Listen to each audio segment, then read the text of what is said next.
stories.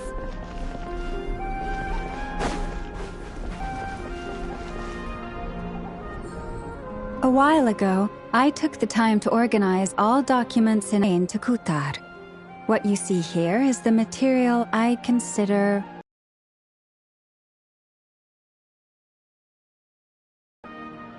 You're saying there's unreliable material too?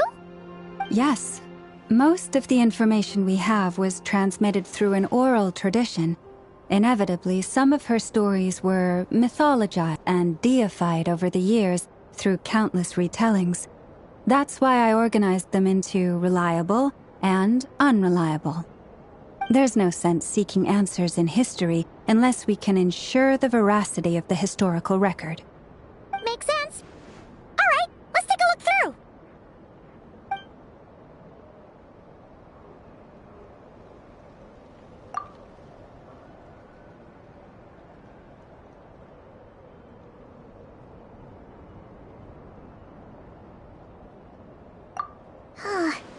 Almost all these records refer to Kutar instead of Columbina. Although neither of those is her real name. Paimon's not sure what point she's trying to make. What we can gather from these records is that the Frostmoon Scions worshipped her as a god, placing impossible expectations upon her. I cannot fault them for their earnest faith, but for all their devotion, worshipping her day in, day out changed nothing. I imagine that none of it resonated with Columbina. It wouldn't surprise me if, even back then, already begun to reject the name Kutar and everything it represented. Lama speaks the truth. When I heard them call upon Kutar with hope and expectation in their voices, they may as well have been calling upon somebody else. Well, that's a bit complicated. I looked at the level of detail, perceived authenticity, prose style, and how realistic their portrayal of Kutar seemed to be. Amongst the Frostmoon Scions of today, only I know of her existence, and I alone have spoken to her face to face. As such, I know that there are certain things she simply would never do. That being said, I have sensed some changes in her lately. Changes? Me? Seems like this is getting us nowhere. For what it's worth, why don't we check the unreliable sources too? Sure. Give me a moment.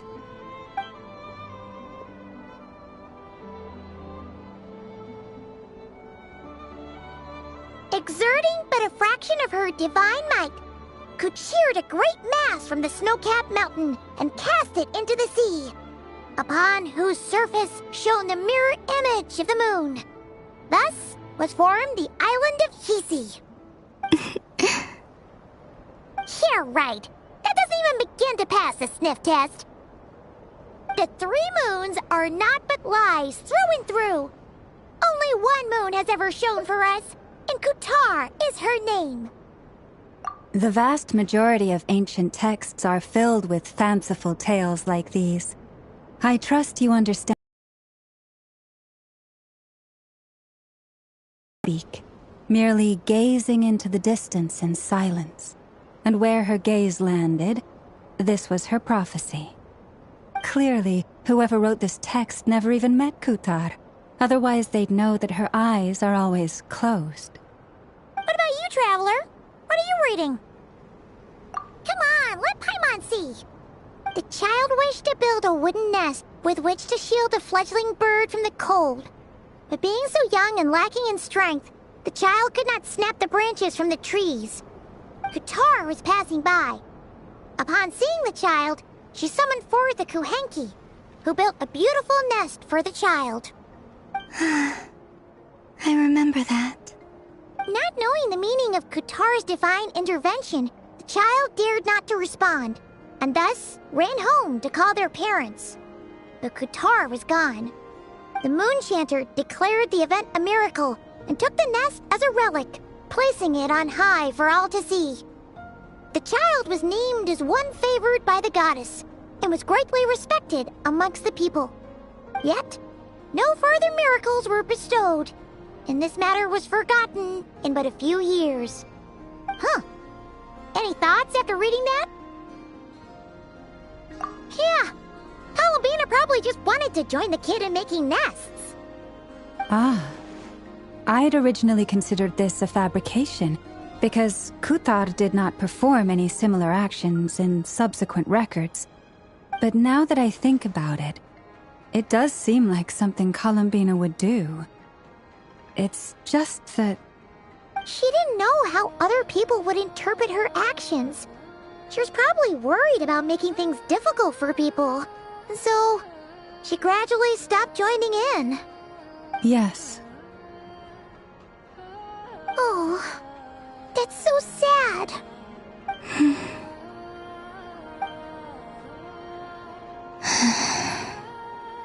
And now, I can make no such gestures of warmth, even if I want to.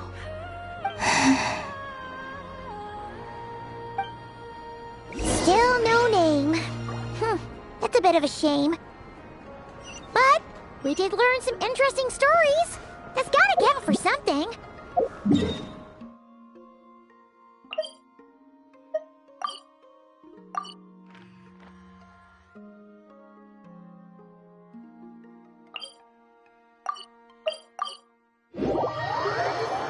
Barca said he was gonna set up a meeting with Arlecchino and Sandrone, right? Let's go back to Nasha Town and see how he's doing. Let's see. There's Varka. Oh, and it's Durin and Albedo too. Yeah, this is pretty much the same place we bumped into each other last time. I convinced them to stick around a little longer. We were all waiting on people, so I figured having a little company would help pass the time. Ah, so you've been waiting for us? Does this mean that you've already arranged things with the Fatui? Sure does. Now you're back, we can go meet up with them together. How'd your investigation at the Frost Moon Enclave go? Well, we didn't find out Columbina's true name. But apart from that, it went pretty well. Aha, just as well that I didn't tag along then. I'm sure our moon goddess wouldn't want every man and his dog knowing all about her private life. Still, desperate times, desperate measures, I guess. Someone had to do it. So, Varka was waiting on us, but what about you two? Are you waiting for Alice? Oh, no. We already met with her. We discussed that experiment I mentioned to you last time. Oh, and she also handed me this communication device. That's right. I understand she informed you about the relationship between the phantom phenomena and Tevat's borders, yes? She wants me to help her with some more experiments on that front. She said that she'll contact me through this device with more information. Ah, I see. Following instructions and making observations. Pretty common research method. Takes me right back to Albedo's lab. Wait, then who exactly are you meeting? Someone you know. Albedo's met him too. But I don't think Miss Lauma or the Grand Master have been introduced. Introductions are overrated, especially in cases like this. It's you! So, it's not like the Academia has prohibitions against going abroad. Also, I applied for leave. I've been writing to Hat Guy since obtaining a human form. I've already brought him up to speed on everything that's been going on in Nodcry. Hat guy? Turns out, I actually have heard that name before. Oh? Then why did you react the same way I did? I only knew the name, not the fella. But since we're all here, let's do some introductions for what it's worth. I'm Varka, Grand Master of the Knights of Favonius. Lauma, Moon Chanter of the Frost Moon Scions. And I'm a Driosh from the Vahumana Darshan of the Sumero Academia. Hat Guy. Good to see you again, Mr. Guy. I believe they're on the boat right here.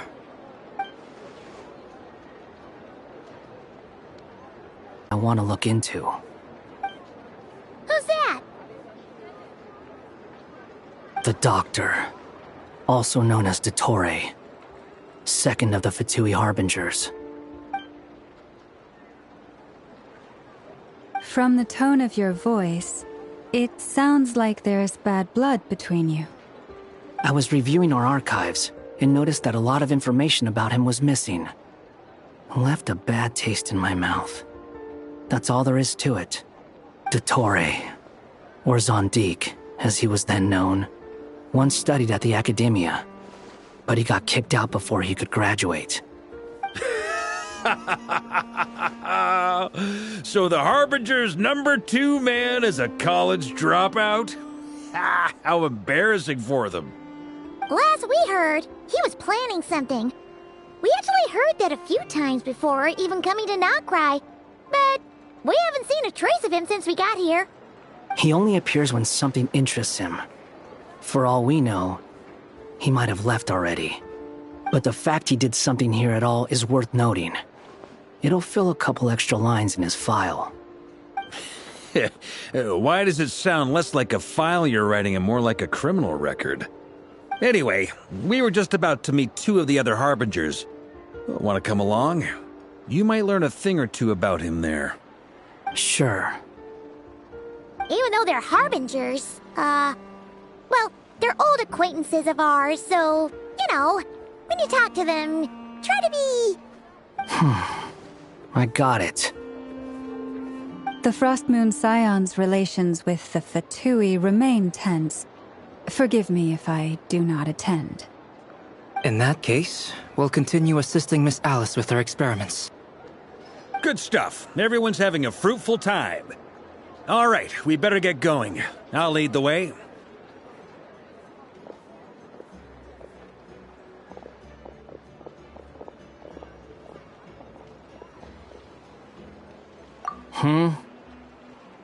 Well, yeah, that's obviously part of it. But I'm not the only one who has a score to settle with him. Neither you, nor Lesser Lord Kusanali, nor I want to see him meddling with things again. What's the hurry? Don't worry. Pigeons always know which way home is.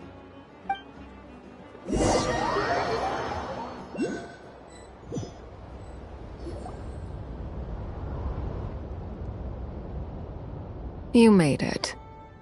Who is this? A scholar from Sumeru. They call him Hat Guy.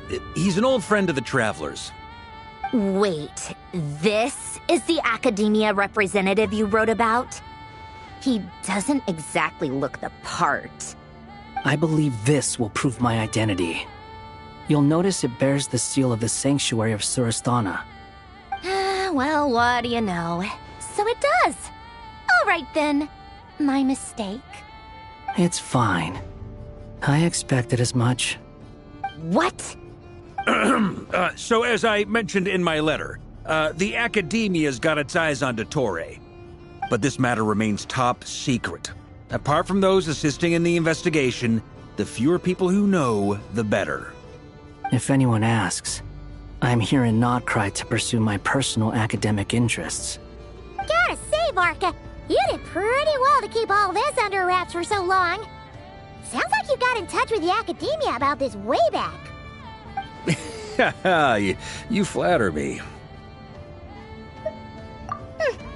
Where do I even start? Remember that time we fought Rerir at Star Sand Shoal? He sure let me have it then, didn't he? I'll bet Dottore had that all sketched out, with me as his convenient little pawn. He could not care less about us if he tried, but hey! The feeling's mutual. Does Dottore really strike you as the sort who values his relationships with his colleagues? Fair point. Definitely not. Which is why I always keep my guard up whenever he starts making suspicious moves. To that extent, our motivations align. On top of which, I consider you trustworthy people. Now, back on topic. In the wake of the Reikir of Solnari episode, Sandrone and I grew suspicious about Dottore's complete inaction during the entire affair. So we tried to find out what he'd been up to, but unfortunately to no avail. He never lets anyone in on his plans. The more he cares about something, the more secretive he gets. Indeed. Perhaps he believes that by keeping a low profile, he can avoid trouble. But that trick isn't going to work on his colleagues. Yeah, I mean, he's been researching the ancient moon's remnants. And he's been trying to get his paws on the moon marrows. I'll believe he doesn't have something more planned. With this in mind, I returned to Snezhnaya and relayed my thoughts to Her Majesty the Tsaritsa, entreating her to have him recalled. That's pretty direct. Did the Tsaritsa agree? The cry is almost concluded, and we do not need 3 harbingers in this territory. Her Majesty concurred. Accordingly, Dottore has returned at her orders. I imagine he is continuing with experiments, which no one besides he would ever have any interest in. Common sense might mean nothing to him, but he's not stupid. He knows that no good can come from opposing the Tsaritsa. Smarts alone won't get him all the way. He needs the Rooster's resources and Regrator's Mora, both of which the Tsaritsa can strip from him by waggling a finger. But doesn't he have a track record of publicly following orders while going against them in private? He probably has it down to a fine art by now. Wouldn't put it past him. We worked together on a research project once. Only briefly, but it was enough to show me that we're fundamentally different people. He has no interest in doing things methodically, stage by stage. His thoughts jump all over the place, and the moment his curiosity is satisfied, or he gets the results he wants, he disappears. The only similarity we share is that, once we set our minds on doing something, we will see it done, whatever it takes. Oh, we definitely saw some of that in your battle with Rerir. You got so competitive. Ugh, do not remind me. Then I believe we all concur. Dottore will not simply give up. Fantastic. Now this is turning into a whole day of unpleasant memories. Ugh. Are you talking about the moon marrow stuff? He also strikes me as the kind of person to disregard experimental regulations, ruin all the equipment, and go way over budget. Then leave the first person he can find to deal with the fallout. This one time, he was running some high-temperature experiment and the substance exploded. But does he care? No. He orders his subordinates to open the device so he can observe the results, which causes the gas inside to leak out. That gas was poisonous! If I hadn't been there, who knows how many people might have died. And after all that, he left, while I was still cleaning up after his mess. What a waste of time, he said. Waste of time? The nerve! He wasted my time! You've been bottling that up for a while, huh? Hat guy, I must say, you seem awfully familiar with internal Fatui affairs.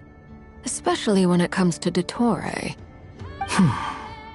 Thank you, Lady Harbingers, for providing such valuable information. I have no other questions for now, so I'll be on my way. Wait, what? You're just gonna leave?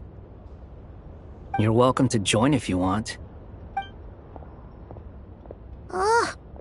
Just when Paimon thought he'd finally mellowed out. He makes quite the impression. I'll say. I've met tons of headstrong people, but not many of them would join me in bad-mouthing Dottore. Anyway, back to the main agenda. Barca, you said that Columbina has gone missing? Or rather, disappeared. Yeah. We're working on building a connection between her and this world. The simplest method is to find out her real name. I've actually asked her that question before, but she said she didn't know. Considering our relationship, I doubt she was lying to me. As far as I recall, she was never dispatched by Her Majesty to claim a gnosis or anything like that. that Tsaritsa's plans had long contained a place specifically for her. I always thought that was weird. What could she do that the rest of us... Knowing what we do now, it's probably something related to Kavaki, right? More than likely. When she first arrived, Columbina would often go to Her Majesty and ask when she could start the task assigned to her. But Her Majesty always gave the same reply. The time has not yet come. So she spent her days in Snezhnaya doing basically nothing. The Tsaritsa has summoned a beautiful blind maiden to be a harbinger, giving her the third seat by virtue only of her enchanting voice. It was a dumb and stupid rumor, but the reality of the situation made it hard to refute. And what happened after that? I imagine she stopped caring. She no longer seemed to care why she had been recruited, and Her Majesty never gave her any missions, so she just continued to sing in the flower garden. For my part, I was busy. So busy, in fact, that watching someone be that idol had me fuming. But still, I got the sense that she had long been used to a life of other people claiming she was needed when she wasn't. I just felt that having a place to stay would cost me something eventually. And so I waited quietly for the day that I would have to pay the price. And on the other end of that spectrum, you had me. Someone once told me that I had the lousiest work and the toughest luck. That's a good way of putting it. I forget who said it, but those words have always stuck with me.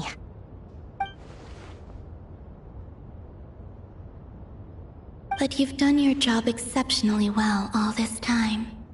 Because at heart, you are a conscientious person. What is it? Something come to mind? That makes sense. Nothing screams you are needed like your name shouted from across the town. Well, good luck with it. But if you ask me, Columbina is still the most shoutable name. I'm just so used to it now, after all the arguments we've had. I can't be bothered trying to remember another name for her. Nor I. Sandrone. Harlequino.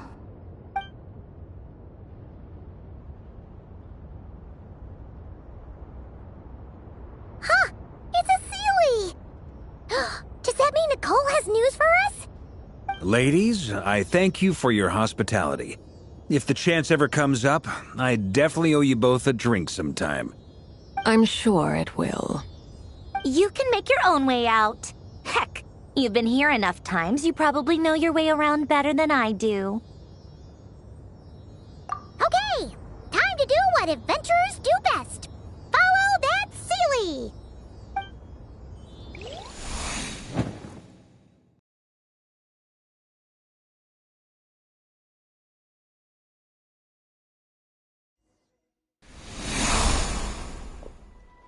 Here you are.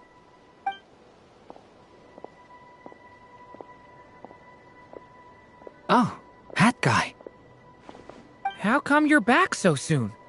Did things go all right with the Fatui? Fine. Tottori's been summoned home by the Tsaritsa.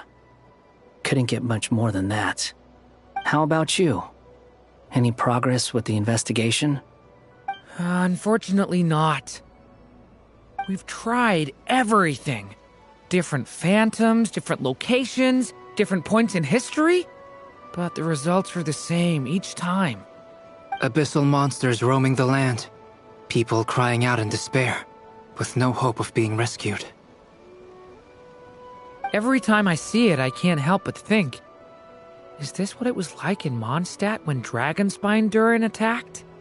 And if I fail in the task I've been given, will I create yet another tragedy? That's just meaningless speculation. When we encountered similar phenomena previously, I tried to interfere with those illusions, using sounds and lights to guide them. However, we could not change. At most, we were able to extend their existences. The events of the past are like fate that has been written into Irminsul. There isn't a living thing in Teyvat that can escape its past. But Miss Alice instructed us to try to find ways to change the outcome that these phantoms face. It's an impossible task. Can't you just refuse? Since she asked us to do this, I feel like it can't truly be impossible. Or if it is, well, mages can make the impossible possible. I could not have been born as Durin otherwise. But you also said that your past 39 attempts were fruitless. That's true. But you're still going. Yes. After this many futile attempts, surely you realize that you're not doing this because you still believe what some mage told you. It's because you want her hypothesis to come true. It's something you wish for deep inside. So, think for yourself about what you want to do. As long as you don't believe it's futile, it isn't. Yeah. Previous experience indicates that we cannot touch the phantoms, which limits the effectiveness of our interventions. If we want to clear this hurdle, we need to break this rule somehow. Same thought here. Following the same rules means repeating the same failures. Reducing ourselves to mere playthings of fate. So you mean we need to figure out a way to make contact with them despite knowing that we can't? Yes, and I suspect that's something only you are capable of. Everything in Teyvat is logged in Irminsul, but the withering that once occurred in Sumeru was a sign that the Great World Tree was being corrupted. This corruption allowed things that should not have existed in Teyvat to appear. This is tantamount to... You're saying abyssal power might be able to affect those phantoms? No. And you have to be confident that you can control it. Is anyone there? Has anyone seen my daughter? She's missing. I have to find her. I hear someone inside. Spargana? Are you in there? Ah! If I can use my abyssal powers to warn him that there is danger here, maybe it'll change his decision. Maybe he'll stay away. Yes. The important thing is not the nature of the power, but rather how you use it. To intimidate and obstruct. Sounds about right for the Abyss. Let me try. I should be able to influence that thing. Have you seen a little girl? What? This isn't the time for that! Just run!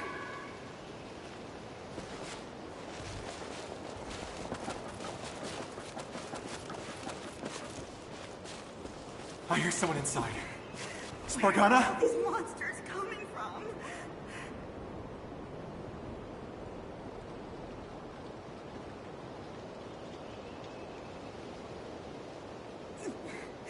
Where are all these monsters coming from?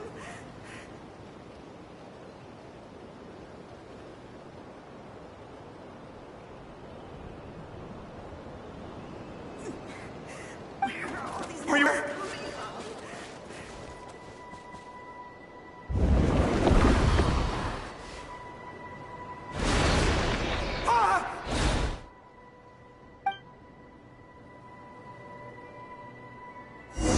Have you seen a little girl? What? This isn't the time for that! Just run!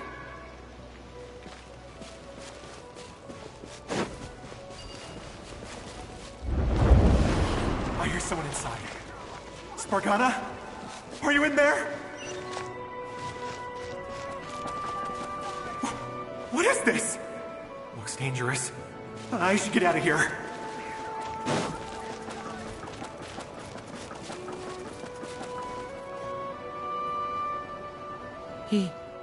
He really left. Ha! We did it! Don't celebrate too soon. Follow him. See what he does next.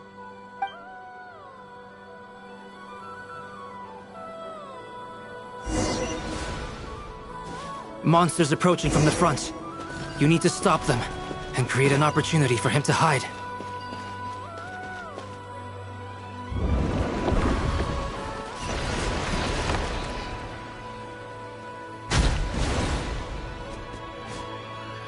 Help me!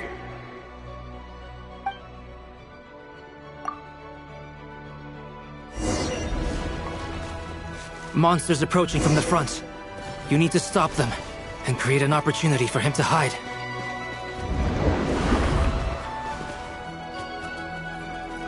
No! There's monsters ahead!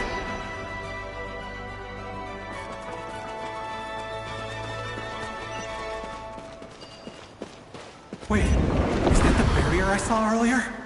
Why is it appearing now? It's as if someone's controlling it.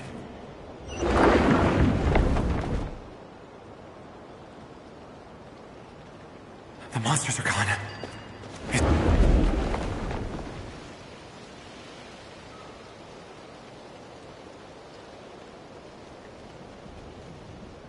The barrier's gone too. How odd. Anyway, I guess I'll keep going. Quickly, let's keep up.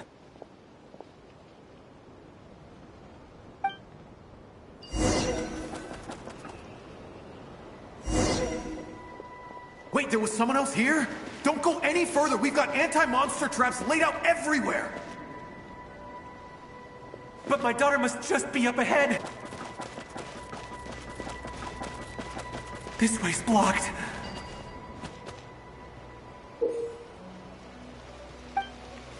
We might be...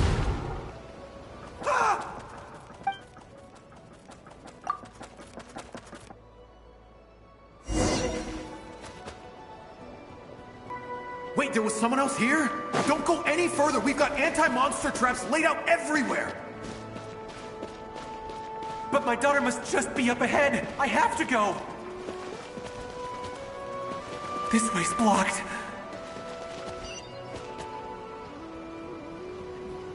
We might be able to use the explosives over there, but we need to take care not to hurt him.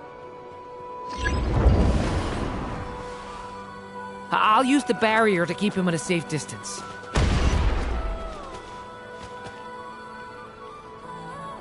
This barrier seems to be helping me somehow.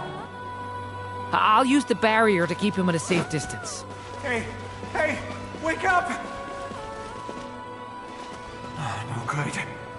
Gotta keep moving ahead.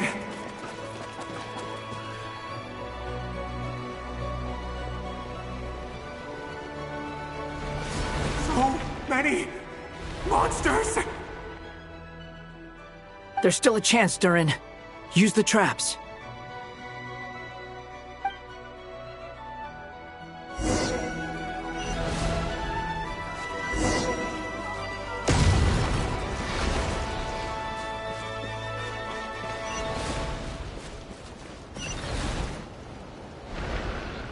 Help me!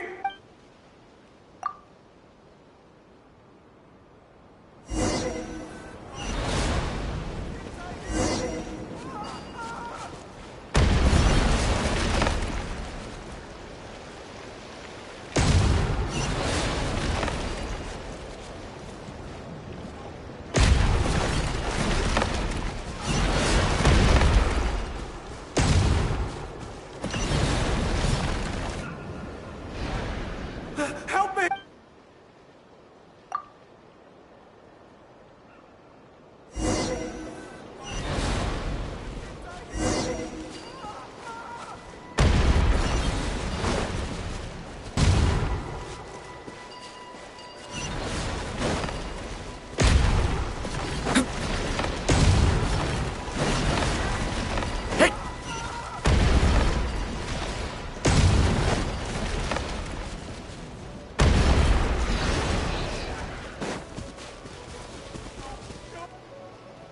This is a new development. I've never seen this happen before. We might just be able to save this person.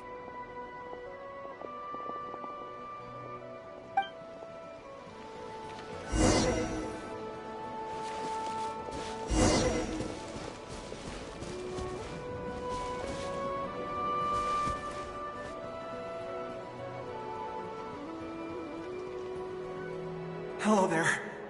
Have you seen my daughter? Spargana is her name. She's carrying a large backpack. Get out while you still can, you fool. You won't find any survivors here. But I can't just leave her here. She must be so scared right now. Sorry. Wish I could help, but I haven't seen her. You'll just have to keep looking. Okay, thank you. If I do find her, I'll get her to shelter and come back for you. Don't bother. I've got nowhere left to go.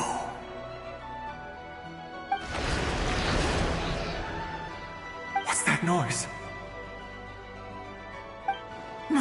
Monster! No, if he goes inside, he'll be walking into a trap. Let's try this once more. This time, we have to stop him.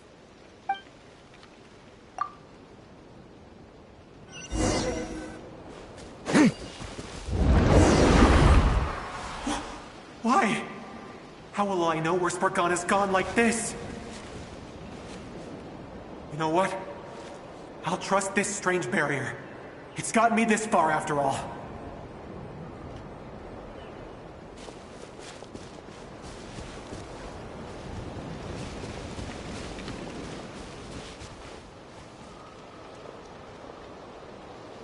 Spargana, are you there?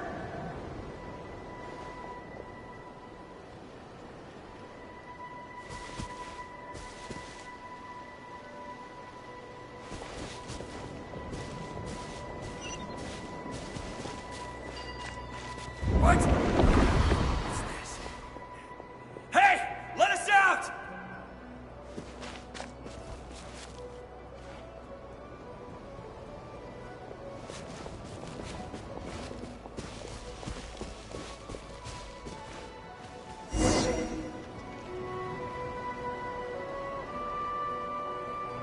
Huh? That looks like one of my daughter's books! Thank you. Thank you! Yes, it's one of hers for sure. That's her name on it right there. She left her backpack here.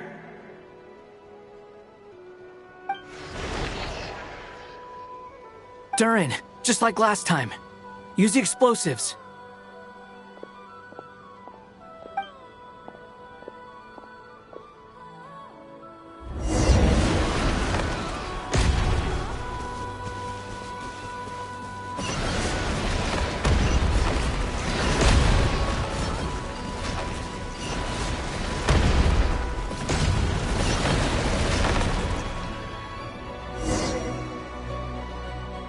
It won't work. There's not enough left. If he makes it in, he'll die. But then, this clue could be the key to him finding his daughter. It might not be the only one. Better he misses that clue than loses his life. I guess so.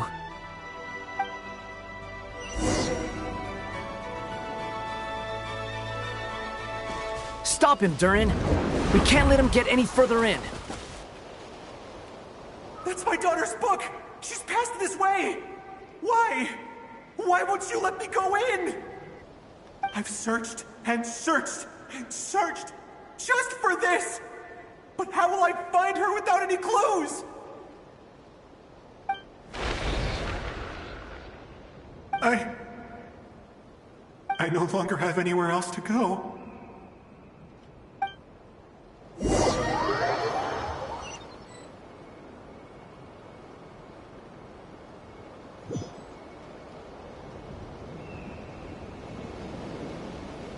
I'm sorry. I'm so sorry. He refuses to go anywhere else. Whether he opens this door or not, all that awaits him now is death. We couldn't change his fate. Albedo? Hat Guy? Let's try one more time. I don't know how we're gonna do this, but I don't want to give up either.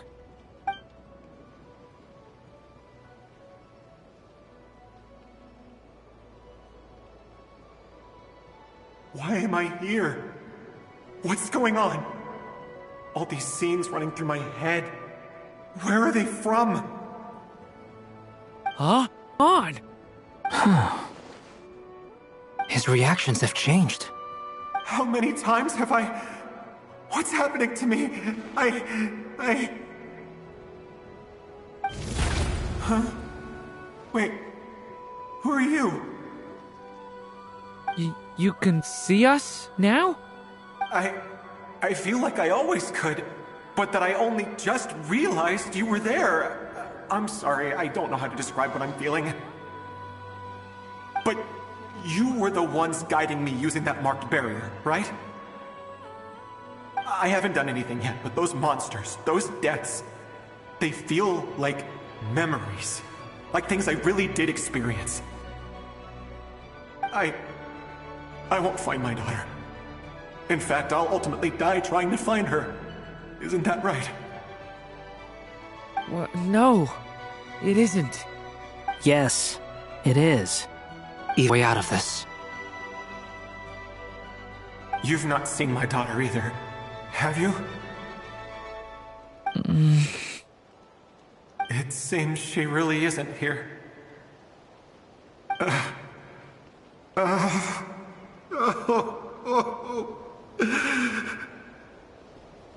Sorry we couldn't help you.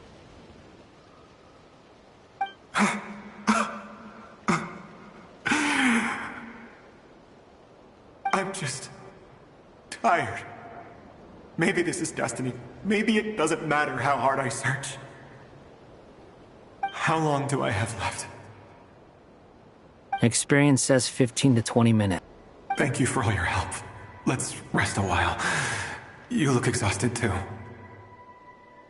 Now's not the time for you to start pitying us. It's not pity. I'm just realizing that I've only got 10 or so minutes left. You know?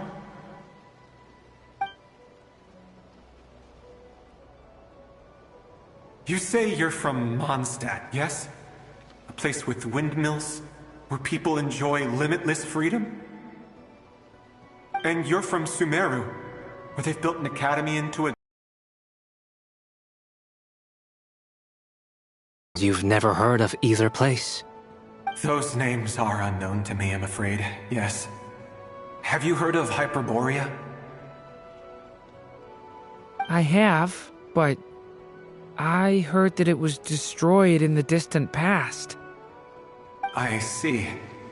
That was where my ancestors once lived. What about Delphi Pytho? Was it later rebuilt? I've never heard that name. Then what about Salvindagnir? I have seen that name on stone tablets on Dragonspine. But I'm afraid the only things left of that place are its ruins. I see. Sure enough, there was no way to turn this around, huh? I'm sorry. I was the one who asked to chat, but it seems like we're too many ages apart. There's barely any common ground to start from. It's alright. We did hear something new, at least. From how you speak of your lives, things must be going alright for you, I guess. They are. Mondstadt is a place of freedom and happiness. There's a lot of good people in the church and the Knights of Favonius, and even outsiders find that it's an easy place to feel at home. We have festivals a few times a year. Everyone gets together to drink, sing, and be merry. Sumeru is a lot more uptight. Not really the kind of place where you can relax. It's a nation fraught with problems wherever you look. But if all you want in life is to seek knowledge, I guess it's pretty much paradise. That's wonderful. In other words, after this all-devouring black tide passed, humanity did not merely avoid extinction, but rose to build prosperous civilizations anew. I mean, I can see you all right now. That must mean the future isn't a total mess, right? That's true. Well, time's almost up. Let's part ways, I think. Might be best if you don't waste too much time on me. The chances are slim, I know, but I'd like to spend these last few minutes looking for Spargana. If things work out, I'd love to tell her about what I've heard. May we meet again. Well, or not, most probably. In that case, may your wishes come true.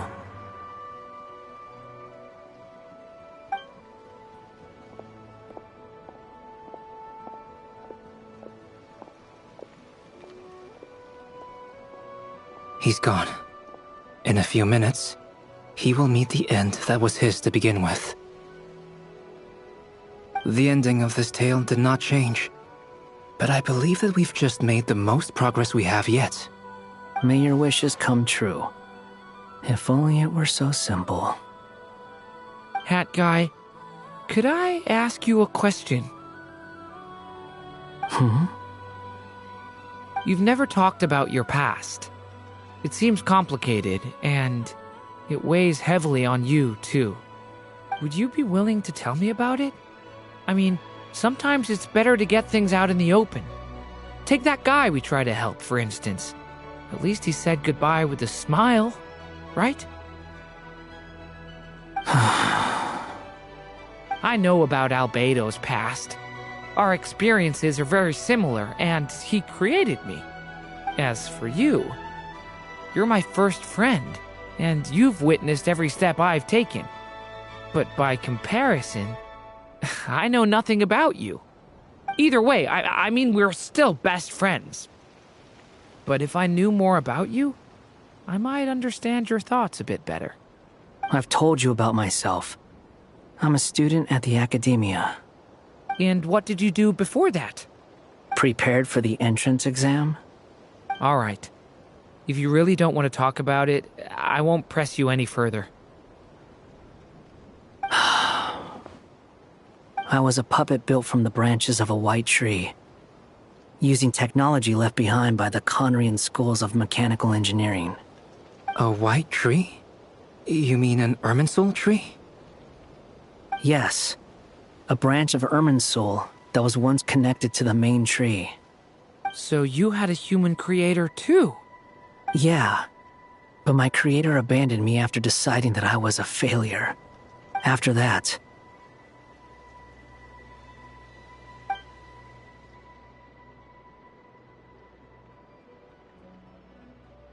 Durin. Resisting the influence of the Abyss, suppressing the urge to destroy, trying to do the right thing. None of these things are easy.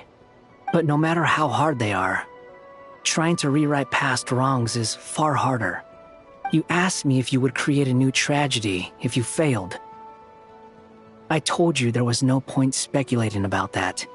But the real answer is, yes, you absolutely will. That guy. But at least you've got people here to help steer you away from the wrong path. So, just keep aiming towards the light. I will. I promise. All right, break time's over. Hello, Durin speaking. Hello, friends, it's me.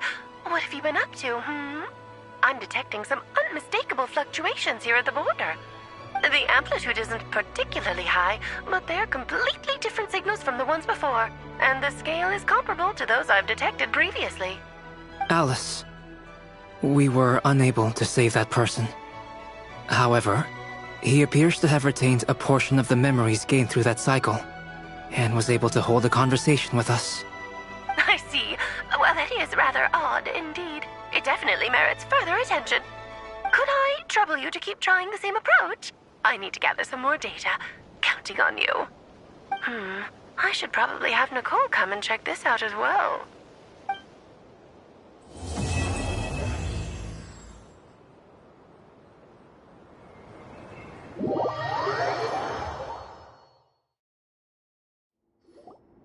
There you are.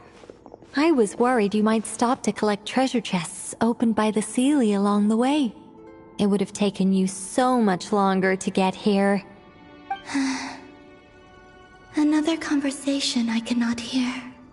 I am delighted to see that you understand what takes priority and that your adventurer's instinct has not swayed your resolve.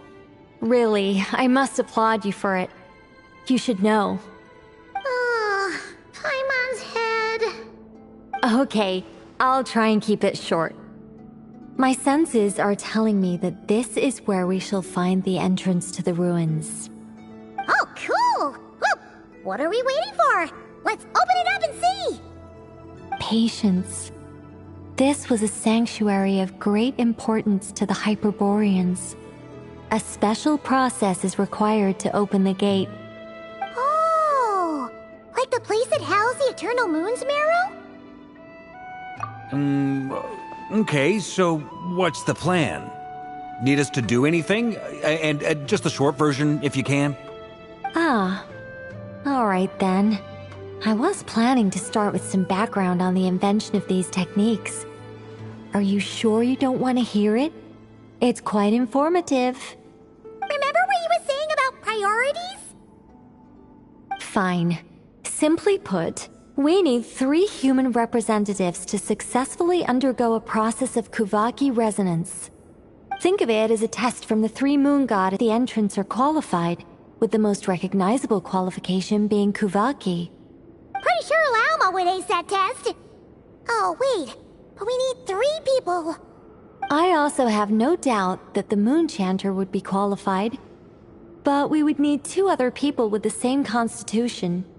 Therefore, the most feasible method is not so much to follow the rules, but to figure out how the test functions and find a workaround. I've done some research, and it turns out the mechanism is rather crude. We'll simply need humans to stand before it who have sufficient Kuvaki energy within them. I'm with you so far. How do we get the Kuvaki in them? The easiest way would be transfusion. Take some Kuvaki from Nodkrai's soil, put it into the bloodstream, and get it circulating in the body. So we're going to cheat on the test? Precisely.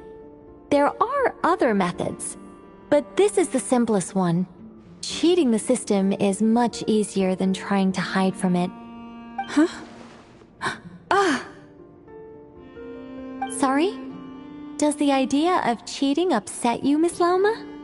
No, that's not it. I suddenly had an idea. Oh, what is it? It's about Moon Prayer Night. I figured out a way for Kutar to join in the festivities. Huh? But as Paimon said, we need to have our priorities straight. Let's get back to the test. I'll follow up with Nefer on the festival arrangements. Oh, okay. Anyway, is this really the best method we have? A Kuvaki transfusion sounds dangerous, no matter how you slice it. If you think that's dangerous, wait till you hear the other methods. I'd be more than happy to go through them if you'd like. There are several. No need, we're good. Let's go with this one. Very well. Kuvaki transfusion it is. Now, I should mention that the risks can be greater or lower depending on individual compatibility. It would be rash to simply infuse the Kuvaki and hope for the best. If the body rejects it, the reaction can be quite severe. The symptoms are similar to another condition that some people living here suffer from, known as congenital Kuvaki sensitivity. So, before we execute our plan, I will perform a simple test of my own to see who is compatible and who is not. Once that is done, we will have to complete the resonance process as rapidly as possible. The participants must remain stationary while the Kuvaki circulates and bonds with them, and they mustn't eat or drink anything. What? No eating or drinking? That's some hardcore fasting. They'll all be monks by the time they're through. 3 days. Oh, it's so long! And we still need to find 2 more people who are not just compatible, but also willing to volunteer. Fasting? What are they talking about? Really? Don't you want to think this through? Haha, count me in too. 3 days without food? I can handle that. Miss Nicole has made it clear that this is the easiest way. The way I see it, there's nothing else to discuss. It's time to step up. Yeah, you're right. In that case, Paimon volunteers to be Captain of Logistics. She'll keep the fires lit and... Then we'll start with you first, Traveler. Please step forward.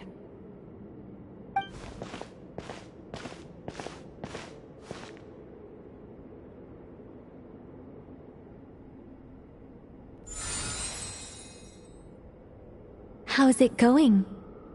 Do you feel anything? How about now?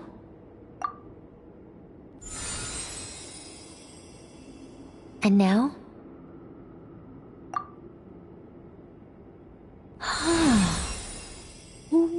What about now?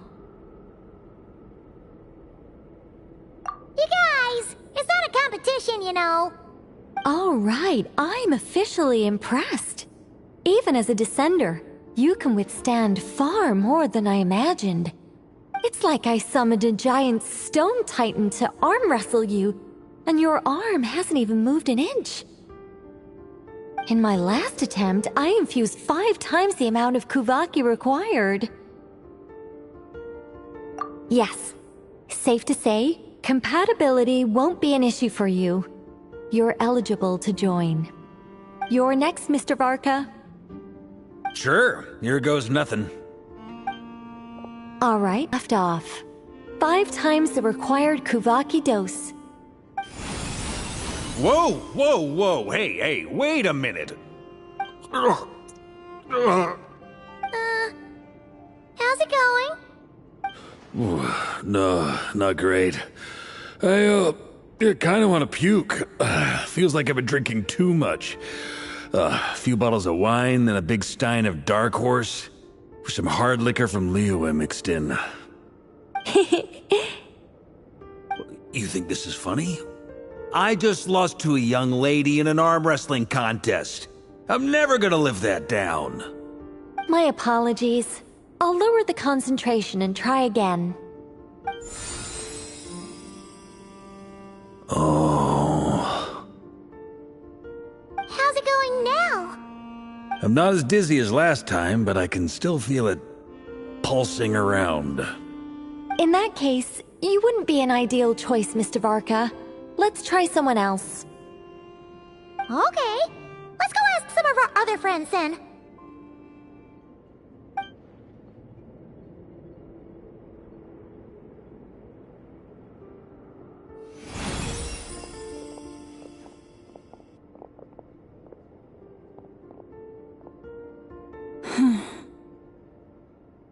No surprises here, Miss Moonchanter. You're perfectly compatible. You may join.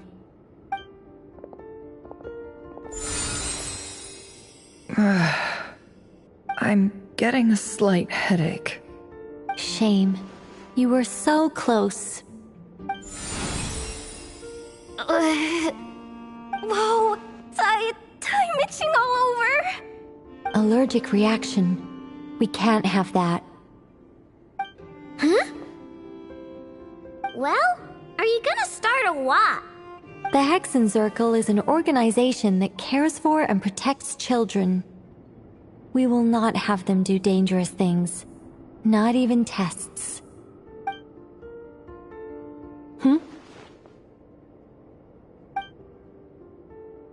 Is something the matter? The candidates have to be human. I guess that rules me out too. Huh. Everyone except the Moonchanter got beaten. Guess I don't need to feel so bad after all. I mean, looks like this isn't gonna be as easy as we thought. Perhaps I could ask for volunteers among the Frost Moon Scions. I'll see about talking to some trusted Lightkeeper colleagues. Itlua springs to mind. In fact, I think we had some former Frost Moon Scions join our ranks recently. Can you give me the scientific explanation for how the test works? I can probably make some kind of test bot. Then we can just zip through Nasha Town, going up to people and pressing a button to check their status. Wouldn't that be way easier? No. Wow! No elaboration for once. How about I contact the Knights of Favonius garrison in the Wave Chaser plane? Shame that Lohan's already left. And that guy's even tougher than I am. Strange. The moon goddess is cleared by many people. So why is she on the brink of disappearing? She mentioned that the world has rejected her from the very beginning. And when we fought the Reikir of Solnari, it seemed like she exhausted her power for our sake. Also, Paimon's not sure revered is the right word for how people feel about her. Gratitude, certainly. For my part, anyway. It's basic reciprocity. She helped us, so she deserves our help in return. Yeah. Even though she looked like she didn't care, she still saved a ton of people, including me. A review of the relevant data leads me to conclude that Miss Columbina is a good person. Yep, you bet! They really think so? I'm super surprised that Columbina isn't her actual name, though. I think it really suits her. It's light and graceful and... yeah, just a really pretty name. I know, right? Unfortunately, that's not our decision to make. That was the code name the Fatui gave me. But it also came up in the song I heard when I was born. But... is that really all there is to it? What do I truly think of my own name? Is there anyone left who will still call me by that name?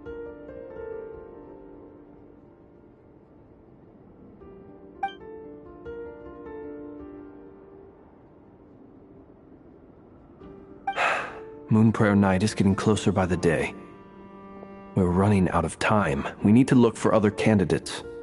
Then allow me to try. Huh? What are you doing here? You contacted your friends via the Eld. Sandrone has been keeping an eye out for something like that, so she informed me. Since Arlecchino. When can we begin? I see. We can begin right away.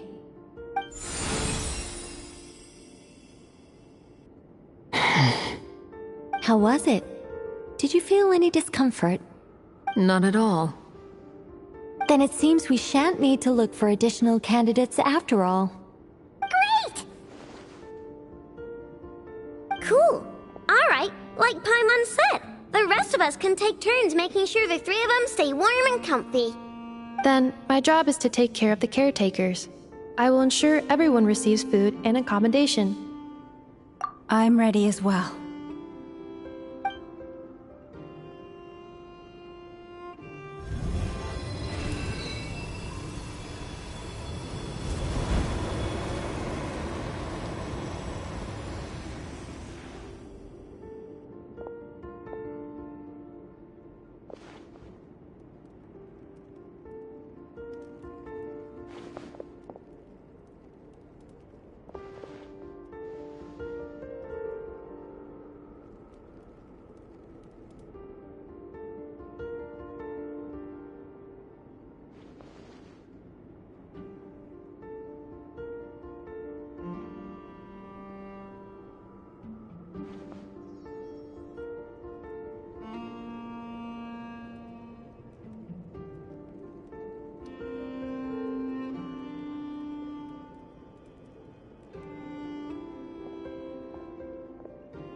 The work is done. The sacred scroll shut. The stars grow dim, the people silent. The white sun sets, the silver moon rises. O path to the temple, appear now before us.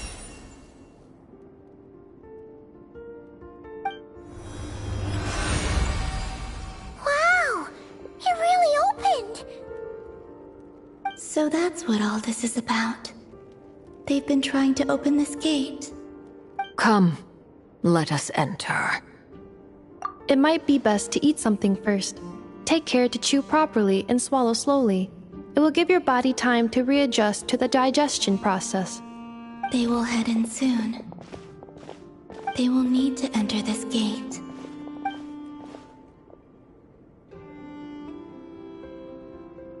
Huh? I cannot pass through. Is it because I have no physical body? It has been 3 days. My strength has all but completely faded. Can I really hold on until Moon Prayer Night?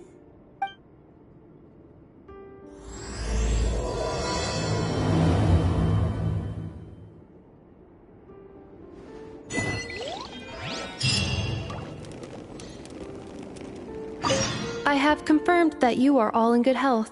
With that, my work is now complete. Congratulations are in order.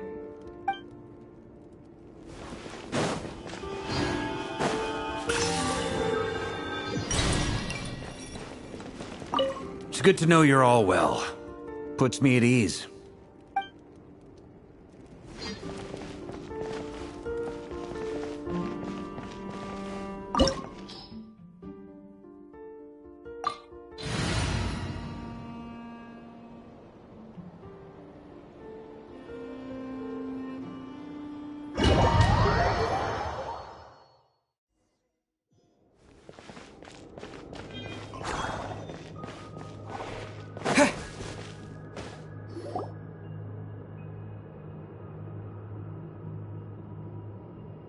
Are these people...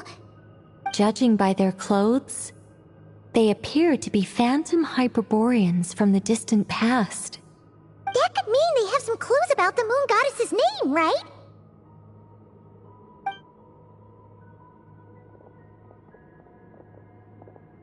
Hey there!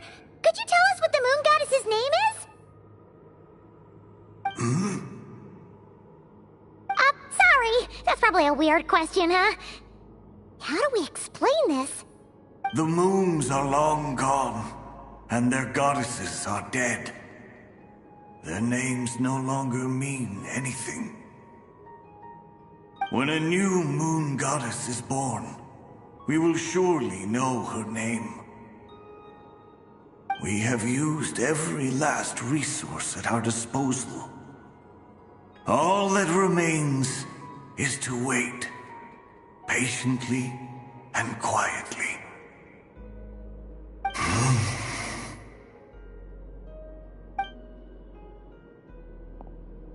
Were the people of the past all this devout? It looks like this phantom doesn't enter. Surely the new moon goddess he speaks of must be Columbina. Alas, Kutar's birth came long after the age in which he lived.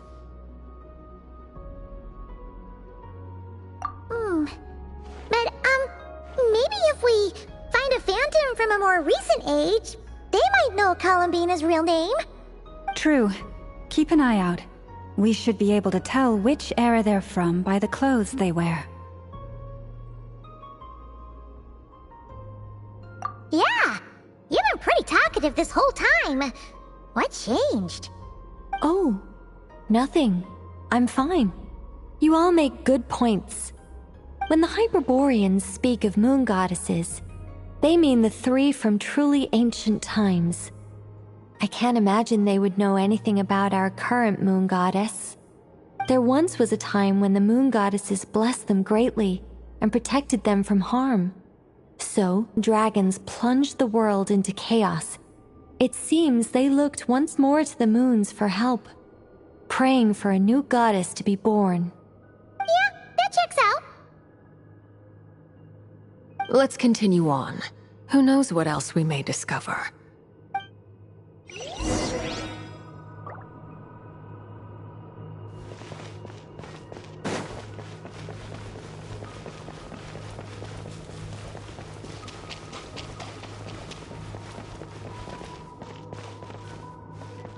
There's a door blocking this path. Not a problem. Try this.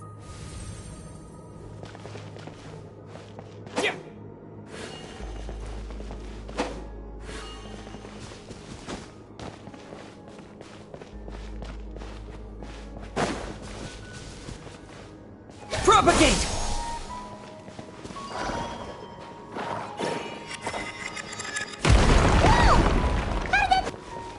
This device was maintaining the door's integrity. Remove the core, and the device stopped. Is this our destination? Impressive. More precisely, this is a device that will help us reach our destination. Let's go. We still have a long distance to cover.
Let's try that device again.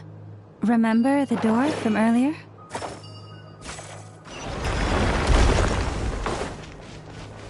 Huh! So it works in reverse, too! The humans we see are all phantoms, but the monsters are real. What a fascinating place. There'll be plenty of time to admire it later.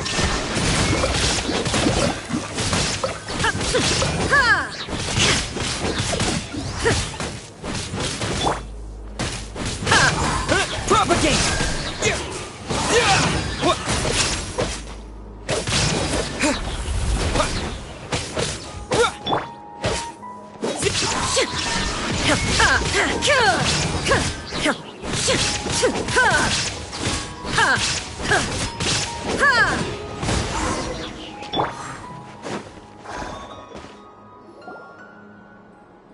Ooh, there's a whole bunch of artwork in the old.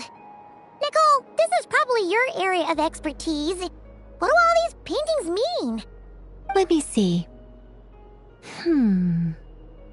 To understand these murals requires some knowledge of the history surrounding the War of Funerary Flame. I shared a little of this with Lauma before. Yes, I think I follow. The dispute between the Moon Sisters, the transformation by Nibelung. Oh no, it's no trouble. I'd be delighted to share the tale again. Alright then. Tevat's 3 moons and their goddesses were brought into being by the will of Nibelung, the then ruler of Tevat.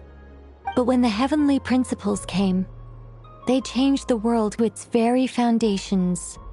The moon goddesses were nowhere near strong enough to challenge this entity. But the heavenly principles did not view them as heretical entities that had to be removed. Essentially, the 3 moons existed to keep this planet alive and operational, which did not directly conflict with the heavenly principles' aims. Nevertheless, the inherent precariousness of this arrangement would soon be revealed. Nibelung returned, yes. He did, and thus began the War of Funerary Flame, a battle for dominance between Nibelung and the heavenly principles. Discord would soon emerge between the 3 moon sisters. One would voice the opinion that they should follow Nibelung, for it was he who first hung the moons in the sky. Another would argue that taking sides in the conflict would only bring the world closer to ruin. There was no telling where it would lead. especially since their creator had returned, bearing the perilous power of the Abyss. Nibelung would eventually discover their disloyalty. He had all three imprisoned before transforming the moons into weapons with which to fight against the heavenly principles. What? Weapons? Yes. The very moons that had once defended the planet became instruments of death and destruction, striking terror into the hearts of all living things. And although the heavenly principles and the three moon sisters had once been at peace, it now seemed that the moons posed an unacceptable threat to Teyvat. It is possible that the heavenly principles did not know of the goddess's imprisonment. If so, the weaponization of the moons would surely have been viewed as an intentional breach of the peace agreement. Regardless of who knew what, when, the heavenly principles shattered two moons and flung the other beyond the skies. Whether the goddesses managed to escape Nibelung's captivity after his fall, nobody knows. But this much is certain. From that day on, the moons no longer belonged to Teyvat.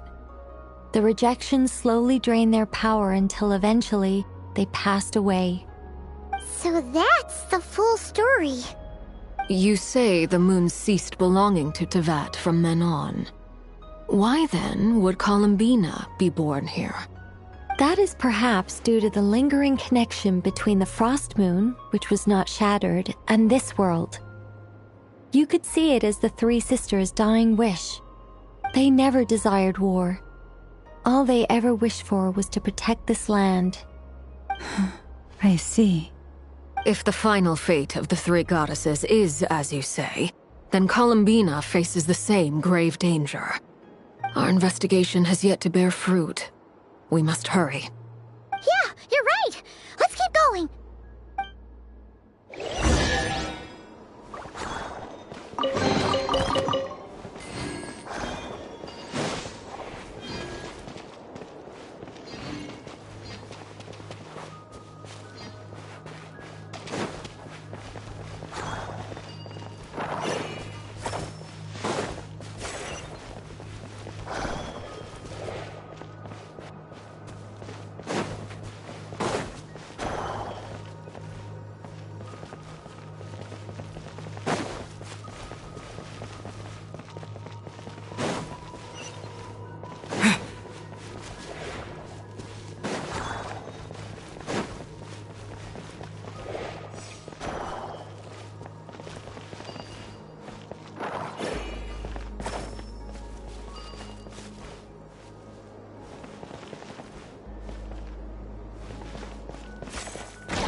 Indeed.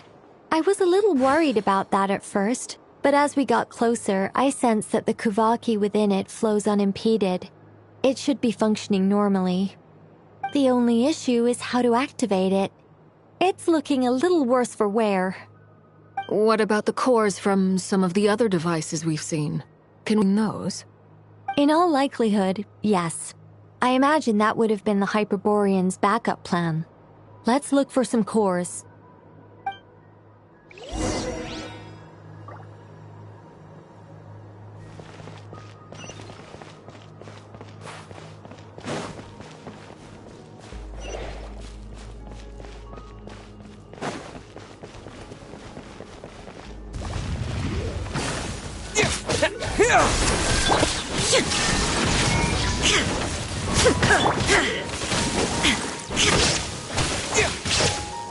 Propagate! Light it up!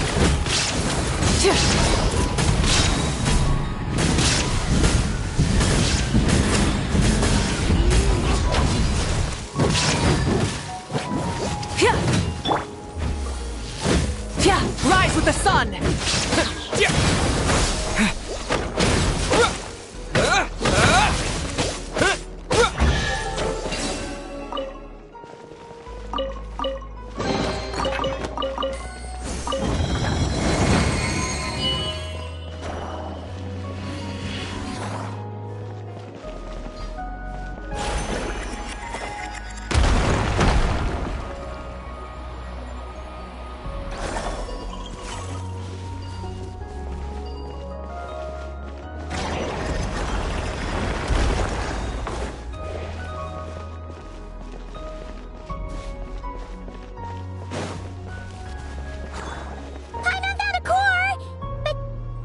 Walk up, then jump down.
Enough cores. Let's head back.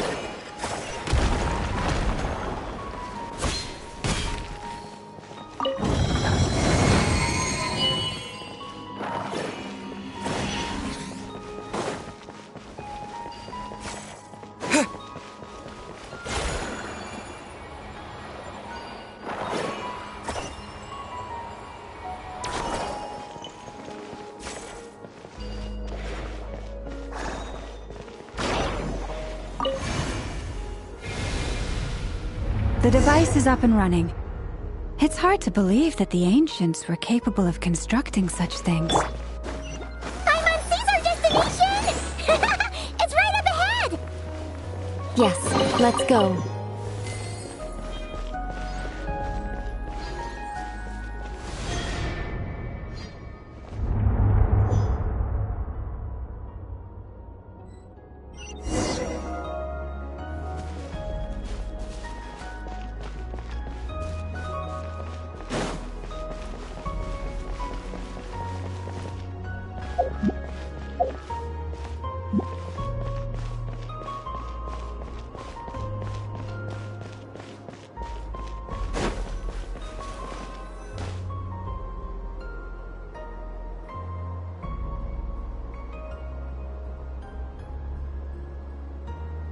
This is where the people of Hyperborea communicated with the moons. We need only place the moon marrow upon this platform on Moon Prayer Night, and we shall be able to open a portal to the moon and send our moon goddess back home. The assumption being, of course, that we can find her first. That's right. You want to know if it's safe there, don't you? And yet, she has no choice but to return. You know this. Oh, that's not the only issue here. This is the end of the line, right? We've explored everything we can. And despite looking at historical artwork and talking to people from Hyperborean times, we're still no closer to learning Columbina's name. If it's not too much, could you tell me exactly what Alice said to you about finding her name? Oh, sure. What she said was... Then your first job is to find it. As a moon goddess, I'm sure she must have a name she identifies with. Neither Columbina nor Kutar is her true name, and accepted either of them. Is it not also possible that she has never had a true name? Not at any point in history? That would be a hard pill to swallow. But at this point, we may have to accept that that is the truth. No one knows how she came into being, and she certainly doesn't have parents in any sense that we're aware of. Perhaps she was never granted a name at all. But does that mean there's no way to get Columbina back? She's just gonna disappear and there's nothing we can do about it? Huh? Wait, why all this pessimism? Was it the way I phrased this question? You all seem to be taking this in completely the wrong way. Well, just because she's never had a real name in the past doesn't mean she can't have one now. What? Think about what Alice said again. She never once said that you'd have to find a new name, did she? Are you saying what I think you're saying? Yes. Names are anchors that connect us to the world. If she doesn't have one already, then all we have to do is create one, no? It's like... yes. Traveler, when you first arrived in Teyvat, do you think you would have turned around if someone behind you shouted, "Hey, Hermione"? But what about now? I understand what you mean. Life is a long journey. Even the friends and family by our side can change over time. When people call you by different names, what matters isn't so much the words themselves, but what they symbolize. And of course, whether that resonates with you. Lumine. So, close your eyes and picture the moon goddess in your mind. If you were to call out to her in this moment, what would you say?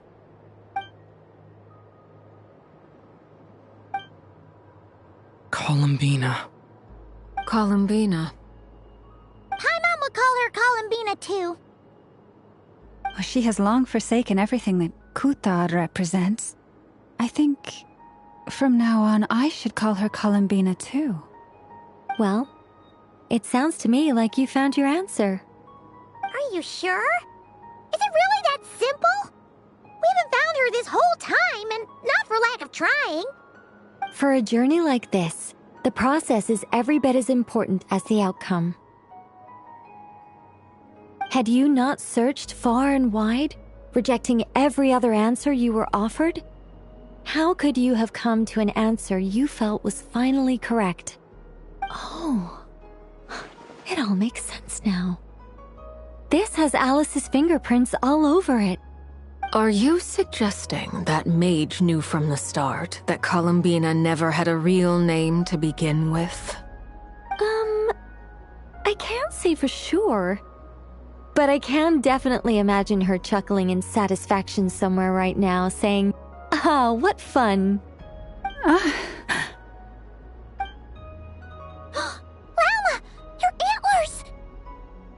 You should hurry. The festive moon has begun to rise.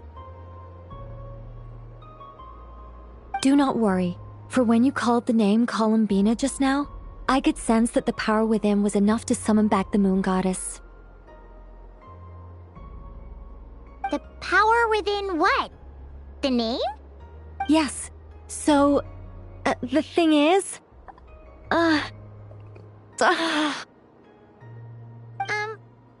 What's wrong now? This is so annoying. I really want to explain how that whole thing works. Starting from the founding principles of Teyvat and... Oh, I could talk about this for hours. But... Deep breaths, Nicole. Deep breaths. You're an angel. A sober, sensible, solemn angel who has her priorities straight. Okay then. Sorry for asking. Clearly a bad call on Paimon's part. Anyway, you all need to hurry. Last thing, remember how it felt when you called out that name. Then it is agreed. By the name Columbina, we shall find her. Then we'll throw her the best Moon Pair Night party ever! And at last, we will send her home.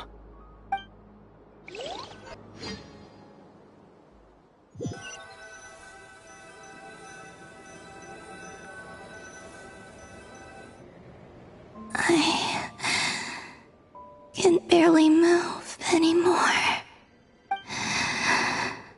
My consciousness is fading away. Have they come back out? I'd love to see them one more time.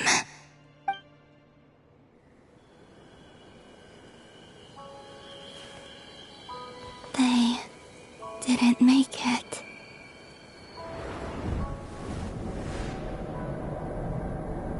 Could you tell me your name? My name is... Columbina! Columbina! Are you here? Columbina! That's the name you gave when we first met. And it's what I've called you ever since. Columbina. It's a fine name. I have many fond memories of Columbina, and so do all of your friends.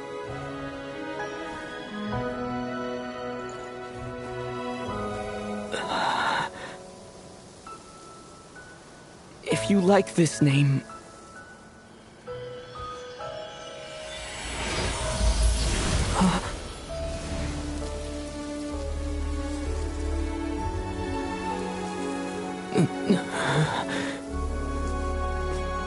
Looking for me?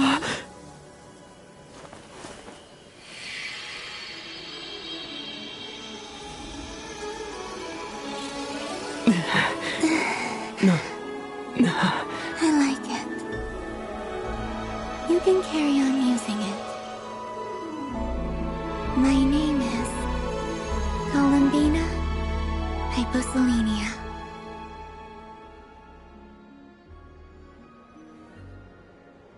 Columbina Hyposelenia. That's a wonderful name. I never thought that Columbina would become my real name. But after I met you and my other friends, the things that this name stood for slowly began to change. It went from being a Fatui code name to something my friends call me.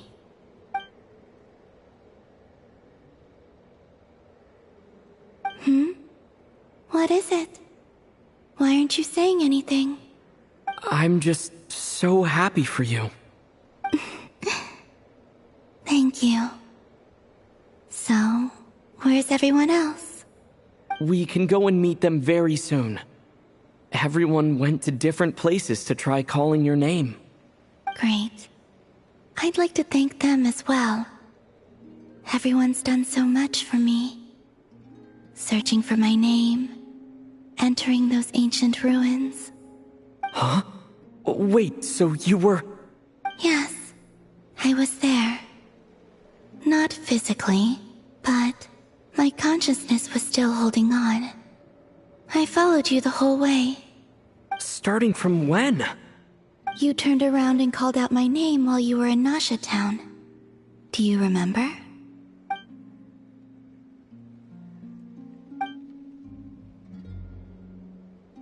Let's go.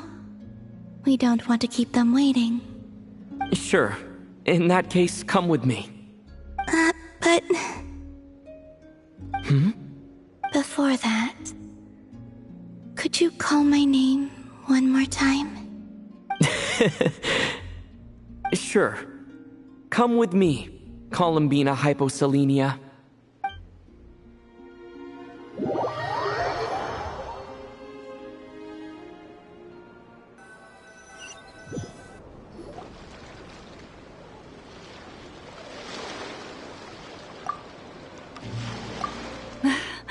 Columbina!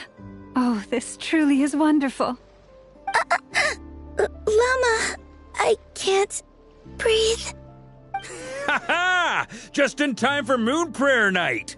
It's good to have you back, Miss Columbina. Yeah, we were worried sick. Thank you, my friends. With your help, I now have a name that belongs to me. Columbina Hyposelenia. Where's the second half from? You added it yourself? That's right. It means... Born beneath the moon. Yes. And by extension, it can also mean born beneath this world. A fine name. Now, as much as it pains me to interrupt this beautiful reunion, I feel obliged to remind you that the Moon Prayer Night celebrations in Nasha Town have already begun. Don't you want to enjoy the festivities? There's so much to see and do. And some of the ambient lighting and entertainments were sponsored by the kind souls in the Hexen Circle. Nicole? Why have you turned into Dodoko? So you're Miss Nicole. Thank you for helping us, and for helping me find my name. It's nice to finally hear your voice. You're quite welcome. Guiding lost people to hidden treasure is what we Seelie do. And if you ask me, spiritual treasures are far more precious than material ones. Chests are all well and good, but this was what it's all about. Ah, so satisfying. Anyway, I had to go help Alice. It seems like she ran into some trouble. That's why I couldn't be here in person. But don't worry, we're with you in spirit. We'll be celebrating right along with you. Keep an eye out for the Hexen Circle's festive stalls in Nasha Town. I think you'll like what we came up with. Alice said she even managed to rope B in this time. The Frost Moon Scions have also prepared various attractions. I believe Aino, Ineffa, and their crew are setting things up as we speak. On that note, Nefer, about that request I made. It's all in hand. Yehoda is on site to ensure that everything goes off without a hitch. Wonderful. In that case, Traveler?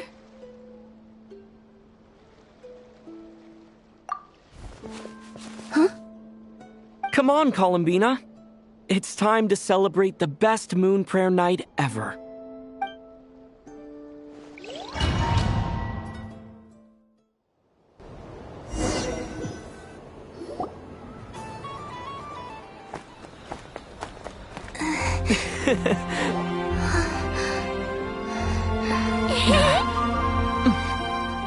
Hey, young lady. Would you like some Moon Prayer Night candy?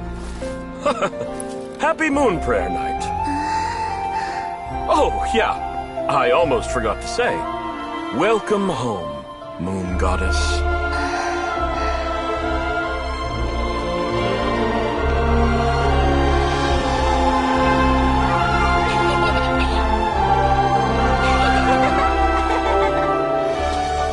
Welcome home, Moon Goddess.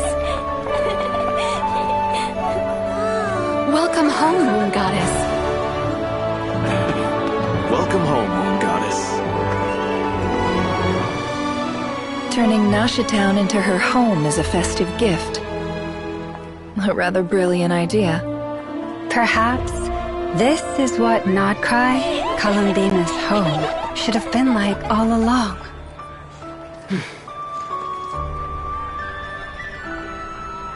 Thank you for the gift. I like it a lot.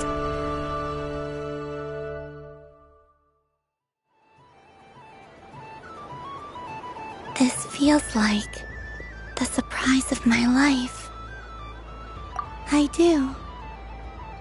I never imagined I'd ever get to enjoy Moon Prayer Night with everyone so freely.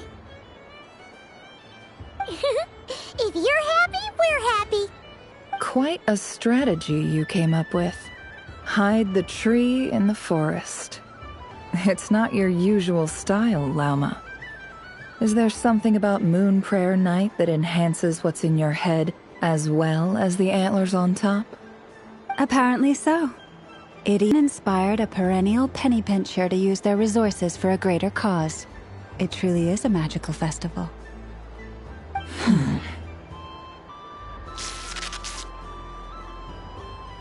I see it now. This bickering is actually a sign of a strong relationship. Huh? What's everyone doing here? Oh! Miss Columbina, you're back! Yes, I'm fine now. Thanks for your concern. How's your progress with Alice's assignment? Very well indeed. I've never heard her sound so excited. Not like this. This time her excitement seems more serious. Seems like she's had a major breakthrough. She said she'll contact us once she knows more. In the meantime, we're free to relax and have some fun. Enjoy the time off while it lasts. I have a feeling that our next task won't be so simple.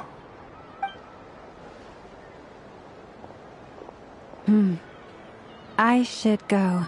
I still have a few things to attend to at the Frost Moon Scion stall. And I think I'll take a look around. With any luck, this once-in-a-year festival will come with once-in-a-year opportunities. Hold up a second. Where's Varka? I believe he made a beeline for the flagship the moment he entered Nasha Town. Ah, that's Mondstadters for you. They know what they want when festivals roll around. Columbina, I hope you have a wonderful night. I will.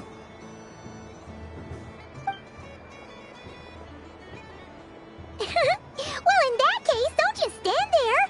Get out there and have some fun. You'll definitely get a warm welcome at every stall. Oh, also, take this map with you.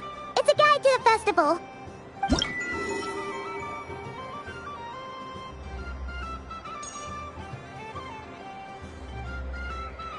The Frost Moon Scion stall is over here. Lauma's invited a whole bunch of cute animals to celebrate too. Over there is the Hexen Circle section. Alice seemed more excited than anyone about this festival, so she insisted on making it a grand affair. Oh, and then there's the Nasha Town local specialties, including... Actually, forget that. Better if you go check them out for yourself. Thank you. It looks like a lot of fun. You're not coming with me? We'll be around. But don't you want to browse by yourself for a bit first?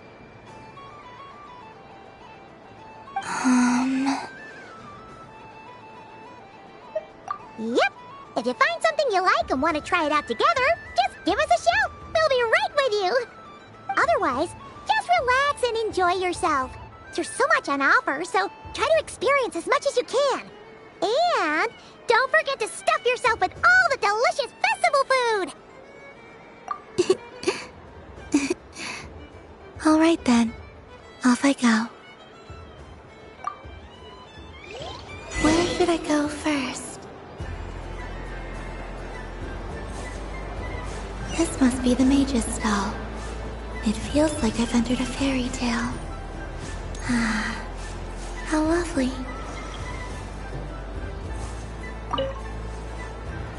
A soft and furry creature that bounces and jumps. Welcome home, Moon Goddess. This one talks too. A Dodico from a distant archipelago. the most mischievous of all my dodo brothers and dodo sisters. When the going got tough, I powered through, and when I met obstacles, I boomed them away. That sounds like a lot of fun. Doesn't it just? Oh, but then the trouble started. Recently, I found a lovely beach, the same beautiful jelly color as my hometown, and so I dove in to have a look.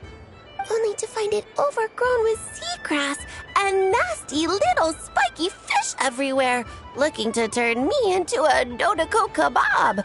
I made it back to shore by the skin of my teeth, but my tail was sorely hurt. Couldn't you just boom them away? Oh, I wanted to, believe me. But I've heard that you, Moon Goddess, can understand animal speech. The last thing I wanted was to cause a gigantic fuss and get taken to court by a school of spiky fish. I'd be driven out of these waters for good, and my winter holiday would be ruined. And so, dear Moon Goddess, I was wondering if you might lend me your allegiance. Are you roping me into a crime? Oh, let's call it a once-in-a-lifetime carefree adventure. Does that sound better? All the festival goers tonight are dressed up as the Moon Goddess, but there's nothing to say that the Moon Goddess can't disguise herself as a Dodoko, is there? Besides, this is your home. You should be free to be whoever you wish. I'm afraid I'm not well acquainted with Dodokos, Madam Mage. Oh, that's quite all right. We Dodokos are innocent, happy creatures with a free-spirited nature. Many, like myself, are mischievous troublemakers. Others are lazy souls who like nothing better than to lie down on a nice rock and take a nap. In our eyes, every creature who yearns for happiness and freedom is a Dodoko. But perhaps in yours, we Dodoko are a fluffier and more mischievous breed of Kuhenki. Yes, that is a much easier image to follow. Oh, wonderful! Then let's play! Grab onto my tail and follow me into the sea! Time to settle some scores with the bad guys!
Ooh, a remarkable talent! do you make of it? The use of Jumpy Dumpties doesn't come as naturally to me as Kuvaki, but their unpredictability makes it fun. I think they call this... novelty? Indeed! And how did it feel blowing those pesky nuisances away? Not bad. Any guilt? What do you mean? Oh, wonderful! Lovely answers to all 3 questions. You've passed the safety test. Now I can give this special bomb to you as a souvenir. Remember, if you find any meanies living on the moon, you can use this to boom them into oblivion. I will.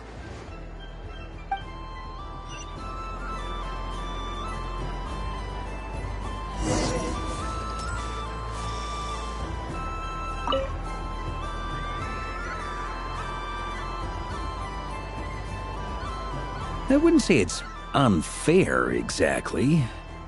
I mean, your voice goes right into people's heads. How would you explain that to the kids? You can't just explain it away as magic. Is something the matter? Bina! No, nothing you need to worry yourself about. Impeccable timing. Stick around for a second, Miss Columbina. I need your input on something. This self-proclaimed Knight of Justice has yet to give me a satisfactory answer. I, for one, would like to hear your verdict on the matter. Hey, now, I'm just to help you out, Miss Nicole. What's going on? So Alice and I are both using long-range remote control spells that work on similar principles, allowing us to attend this festive fair in Dodoco form. Sorry, let me backtrack a little. While similar, there are some key differences. Alice, being a great mage, wanted her Dodoco to reflect something of her own charm and mystique. So she adjusted the way its tail moves when it spins around. An entirely gratuitous move, in my opinion. I hardly see how anyone is going to notice that. If anything, I'd say that anyone who stares intently enough at a Dodoco's tail to notice such a small detail is someone we ought to be highly concerned about. I only say this to emphasize that my question has nothing to do with tails. Now that we're clear on that, why is Alice's Dodoco permitted to interact directly with the children celebrating Moon Prayer Night, while mine is not? Your voice speaks directly into people's minds. See? Exactly what I said. Miss Nicole? I can't stand it. I know that probably makes me sound like a whiny child acting out in front of their parents. And it's a little embarrassing now that I think about it. But hey, I've said it now, I can't take it back. That would be even more embarrassing. Also, don't go reading too much into that analogy. It was off the top of my head. I'm actually an awful lot older than either of you. Miss Nicole, are you saying that you'd like someone to play the game you've prepared? I'm not so invested in that. It's just something cobbled together using items I borrowed from Alice. She probably didn't even make them herself. The point is, I want to know everyone's thoughts after they receive their prizes. But as you've said, I can't just ask.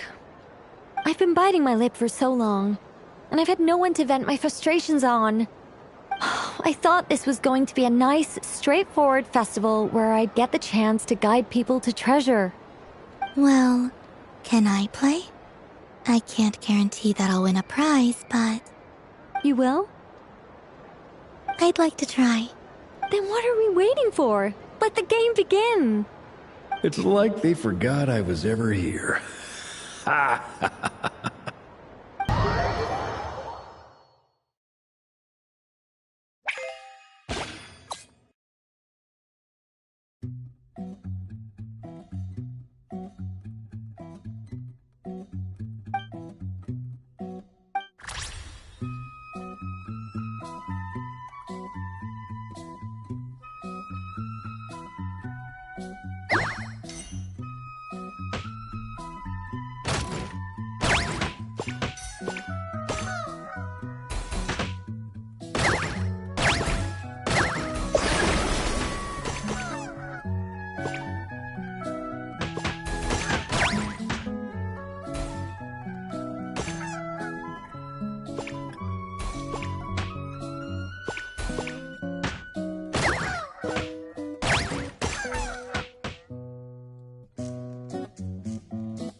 Congratulations, Miss Columbina!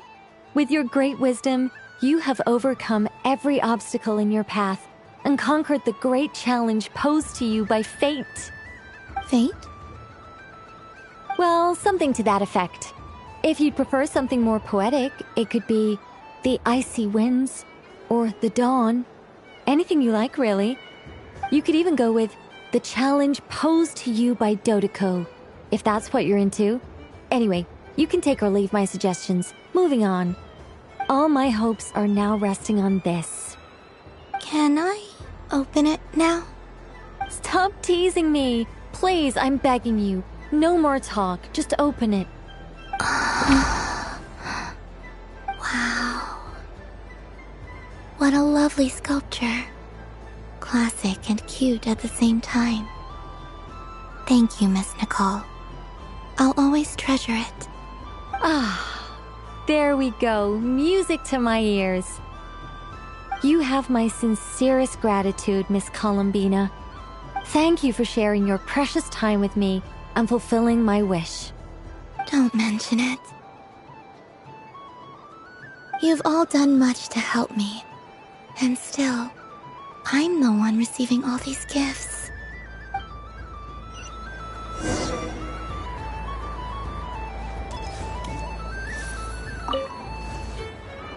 Welcome home, Moon Goddess. Oh, you're the genuine article. This moon prayer night was worth watching after all. Another one that talks. Greetings. Pleased to make your acquaintance. I am the Hexenzirkel member they call B. Barbeloth Trismegistus. Columbina Hyposelenia. Pleased to meet you too. Hyposelenia. A fine name indeed. Now then, Miss Columbina, do you wish to hear a mage's divination? Divination? The Frost Moon Scions used to ask me what would happen in the future. Is this like that? From the perspective of the one seeking answers, perhaps. As you look to your journey ahead, if you seek to understand the unknown, your doubts, and soothe the confusion in your heart, divination could be for you. The unknowns on my journey. Of course, if one wishes to peer into fate, then hydromancy is the more precise option.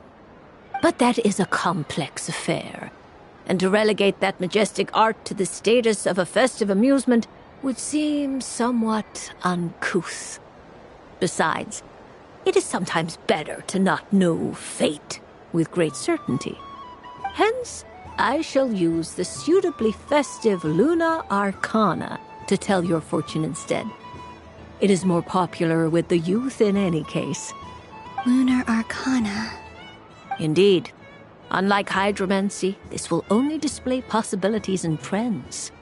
People like to think of themselves as creatures of agency and free will. Peering too far and too clearly into the future is detrimental to both body and soul. I'd like to give it a try. Of course you may.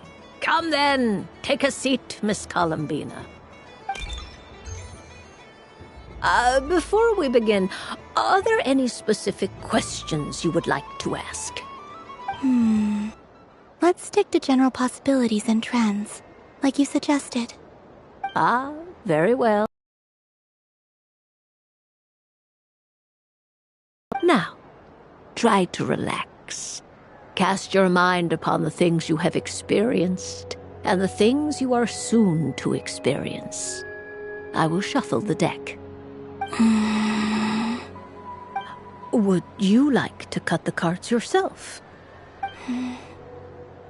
You do it. No problem. Now then, to make things easier for the seeker, that is to say, you, I shall decipher the cards from your perspective.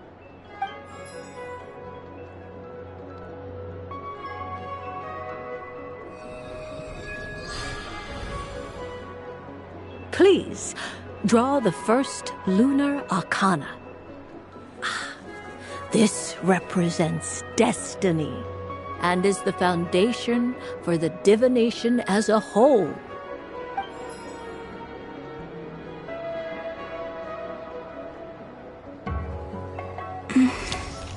Now, draw your second card. This will stand for the past, the sum of all your experiences that have come before. And now the third arcana. This is the present, your interpretation of the current moment.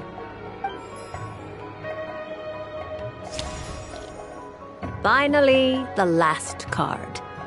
This shall speak of the future, which... Oh. Kuvaki Pulse? Fascinating. I've never encountered this before in my role as a diviner. Something has exerted an influence upon this card, causing it to leave its designated position. What do you make of this, Miss Columbina? Perhaps this is the guiding hand of fate in action. Of course, if you wish, you can choose to deny the validity of this card and draw the future for yourself. No, it's fine. Let's go with this one. A bold decision. I must say I'm looking forward to the results. Well then, let us flip the lunar arcana in sequence and see what emerges. Sure.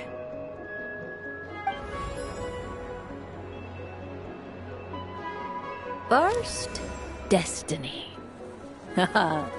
No surprises here. The card that represents yours is the moon.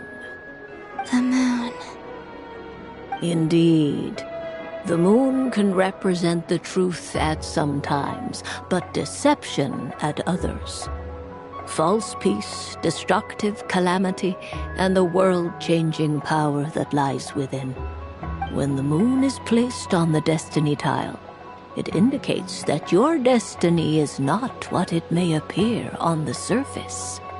Instead, it may yet have a hidden side.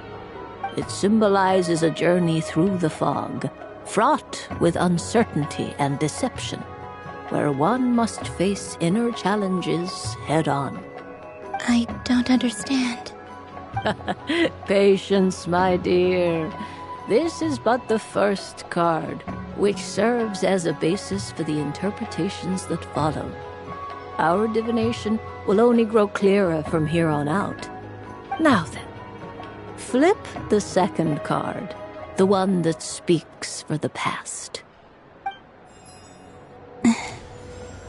The Hermit, but inverted. Inverted? Yes. The Hermit symbolizes solitude, introspection, and the pursuit of truth. When inverted, it represents isolation, truth out of reach, and a path that leads one astray. Combined with the moon as one's destiny, the Hermit inverted represents a choice you made to stand alone in the past. It was a choice made not out of fear or arrogance, but for reasons that others could not perceive. You fumbled through the darkness without a guide, but you did not find your way. Rather, you went astray. More than once, it would seem. About how I became Kutar despite not wishing to become a god? And how I joined the Fatui because I yearned for a place to belong? I suspect only you know the answer to this question. All is not lost. The past is in the past, and so it shall remain. Shall we look in? Oh my. The Lovers. One of the most interesting Luna Arcana. What does this one mean? This means that you have had an unprecedented emotional experience. The joy of finding your soul becoming intertwined with that of another. A precious and wonderful thing indeed. It's true. I've made a lot of friends recently, and they are very good to me. I like them a lot. That sounds lovely. I am most delighted for you. The lovers can also represent important decisions, perhaps related to a parting of ways. Now, if I were to guess... Yes. My return to the moon. I understand. Parting with friends is never easy, Columbina. But rest assured, this is not the end of your journey. There is always another story waiting to be told. The future always lies ahead. The future. Well now, it's finally time to flip this most mysterious of cards. Why did it appear? And what does it wish to tell you? I'm ready. Very well. Flip this card and see what lies on the other side. Oh. Miss Barbeloth? What is it? This card is death. That doesn't sound very good. It depends on how we interpret it. It is true that it can represent an agonizing death, a complete and utter end, but at the same time, it can also represent rebirth. Do not forget that your destiny card is the moon. That lends your future many different potential meanings. If death spells the end, is it unavoidable? As I have said, divination can only display general trends. It is a rough guide, but it does not show predetermined outcomes. Allow me to summarize it for you. In the past, you may have lost your way, but now you have gained new connections and new strength. You now face an important decision, one that may bring about a great change in what is yet to be. This change might, in turn, be the end of all things, or their beginning. But remember, everything is subject to change because of the moon present in your destiny. You must see the truth clearly and face your innermost thoughts. The truth. My innermost thoughts. Thank you, Miss Barbeloth. Don't mention it. Some people dislike divinations, for fear of glimpsing an ending to their story that they wish was not so. But I can see that you're different. The result of this divination will not sway your decision. This is a rare quality, and one that diviners always hoped in the seeker. We are here merely to guide, not to exert undue influence. I understand. Go then and illuminate your future, Miss Columbina. The moonlight that shines from you now is most captivating.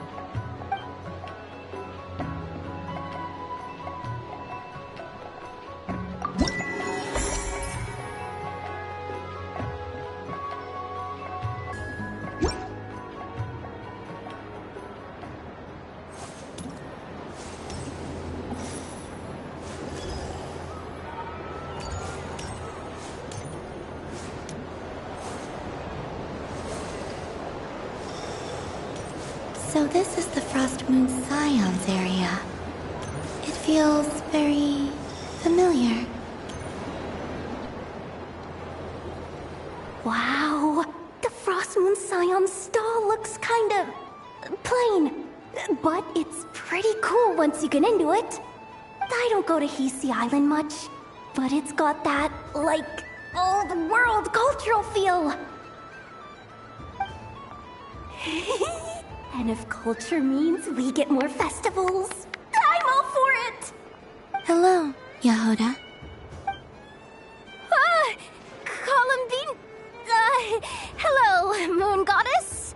That was too close. I almost gave the game away in front of the staff. Oh, wait, what's the deal with her shoes? They don't make a sound when she walks. I could do with a pair of those. Do you like balloons too? Balloons? Oh, you mean those? What's so fun about balloons? I'm not a kid anymore. They're probably more up Aino's alley. Yes. The animals seem very curious about these strange flying objects. I was drawn here by their voices. I recently learned a fun new game you can play with balloons, so I decided to come and give it a try. A new game?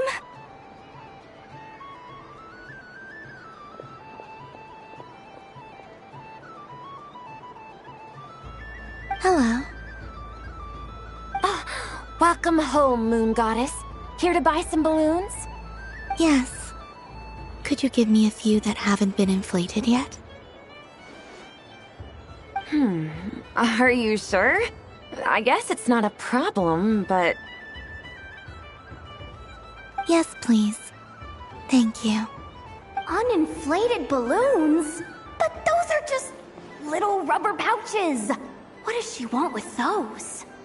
Would you like to play the balloon game, Yehoda? Huh? Sure. I guess. How do you play it? Wait here a moment.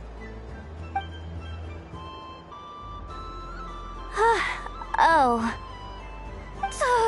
This is so weird. What have I got myself into now? I thought I saw Columbina nearby. Good people, right? Is she looking for Columbina? Oh, guess that's my ticket out of here. I'm not sure my heart can take being sandwiched between two harbingers.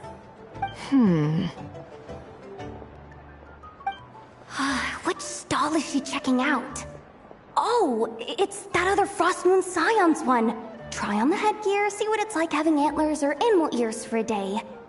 Oh, I wouldn't be caught dead wearing that stuff. So embarrassing. I have enough gear to carry as it is.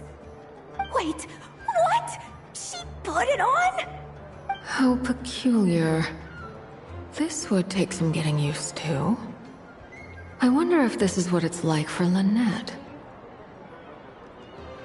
It really suits you, ma'am. What is this?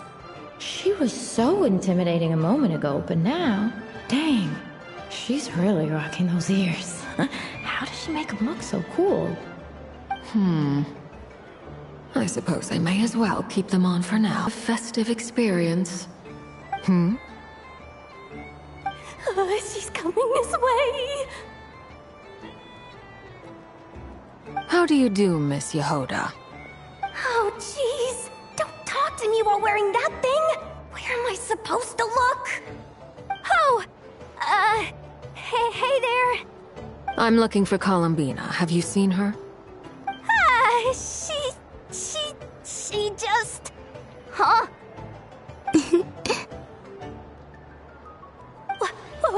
Wait, is that what she meant by balloon game?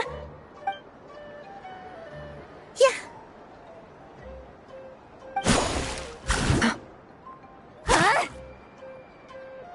No fair! How come I get caught in the crossfire?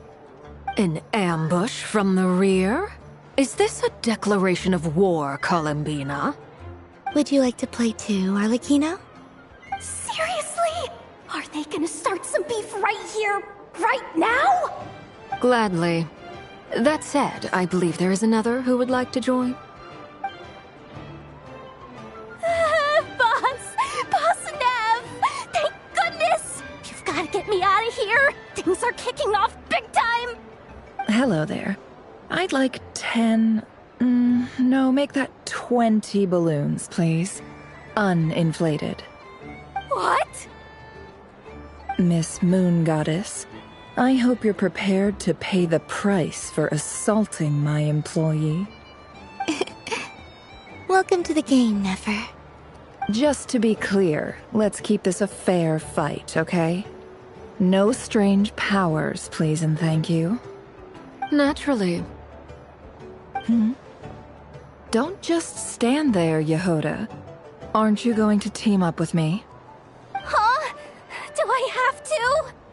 Of course. Don't forget, the Curatorium has a reputation to uphold.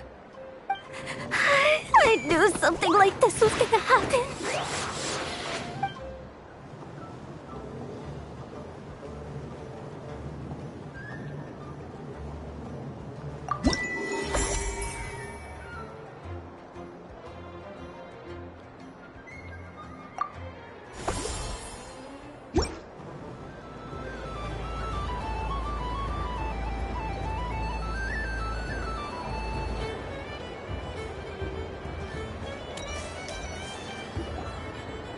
Days. I prefer sunny days. Ah, well, you are as warm as the sun itself, Moon Goddess. Very well. I believe your spirit animal has to be this most adorable chic badger. Wow! Thank you, Mr. Talking Magic Lamp. Have a very happy festival, Moon Goddess. Lance? That's you, isn't it? Shh. It's our little secret, my dear traveler in Paimon. Okay, sure, but why are you here selling sugar sculptures? Everyone celebrates in their own way. After gazing into the abyss and spending time around gravestones all year, what better way to relax than to see sunny smiles on the faces of the living? Besides that, I like to think of myself as a fair judge of character. I dare say matching personalities to confection suits me rather well. That's not what Paimon was talking about. Aren't you afraid that your true identity might be exposed? Should I be? There is all manner of magic in the air this moon prayer night, thanks to the work of the great mages. I see Miss Columbina is hiding in plain sight. Why should I not do the same? Why miss this rare opportunity to enjoy a special evening in my true form? Fair enough. You got a point there. People who don't know you will probably think you're just a talking lantern. Well, now that we see eye to eye, what brings you here? Not a search for your spirit animal, I presume? Ah, well, actually... Here, see for yourself! Oh, this is... How wonderful. A beautiful idea. Yeah! We just met Barca, and he said that having everyone draw their own section was kind of boring. So, he did your bit for you. Ah, Varka. Ever the maverick. I see his artistic skills are truly one of a kind.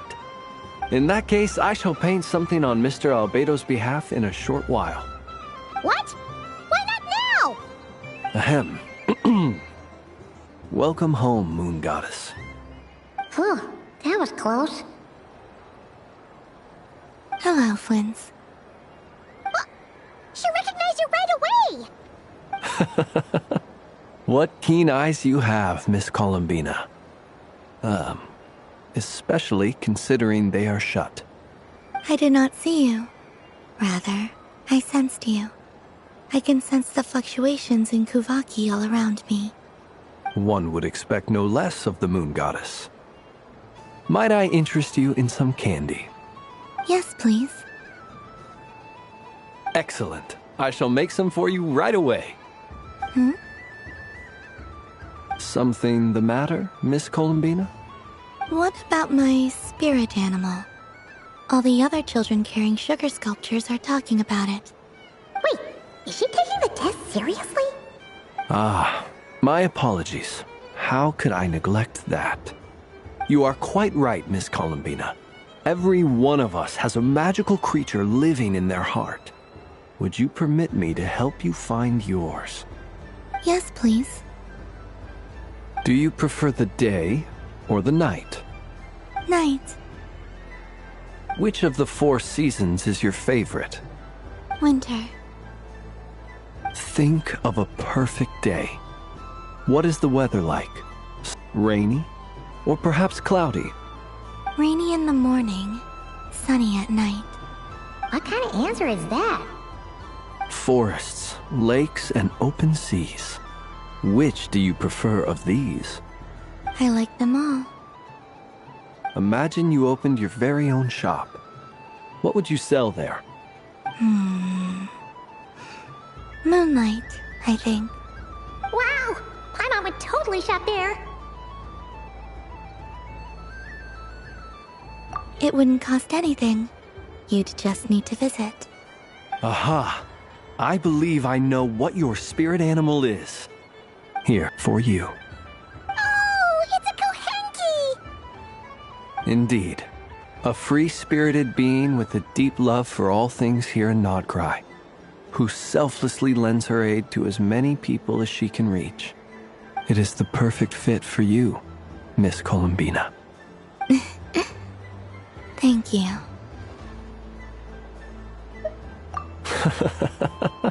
It would be my honor. But you shall have to forgive me.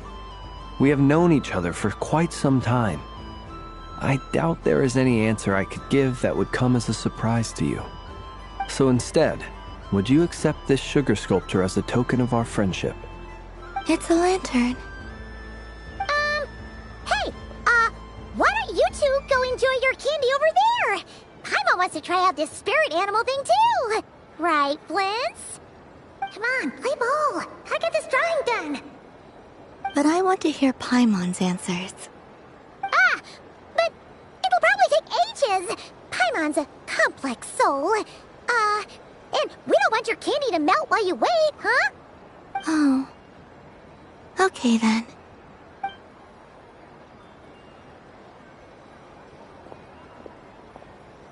Phew. Nice excuse, Lady Paimon. That was some quick thinking. Yeah, no thanks to you. A little help next time?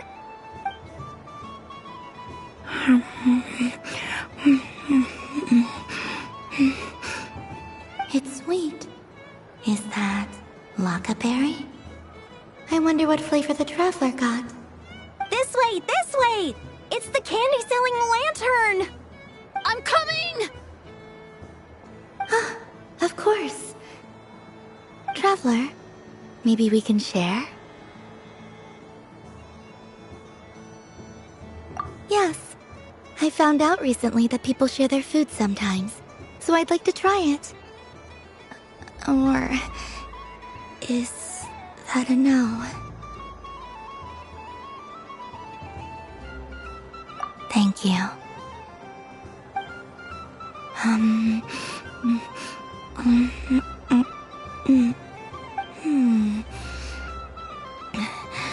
Yours is a little more sour than mine. Here, you try it. Amazing. My sugar sculpture has shrunk, yet my heart is filled with feelings of sweetness. I will remember this feeling. Sure.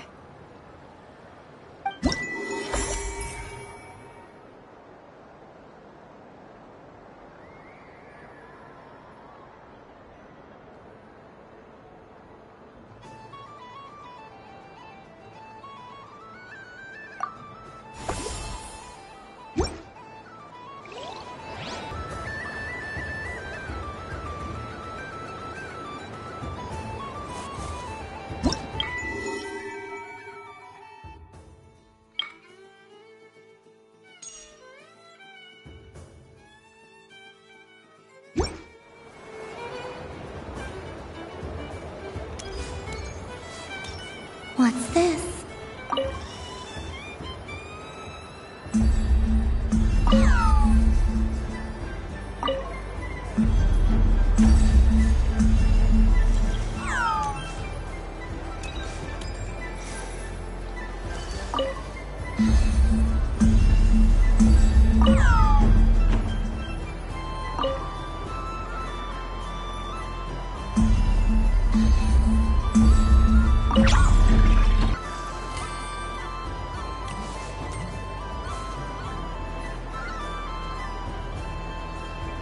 I wish for a never-ending supply of laka berries. What a humble wish. Probably written by a child.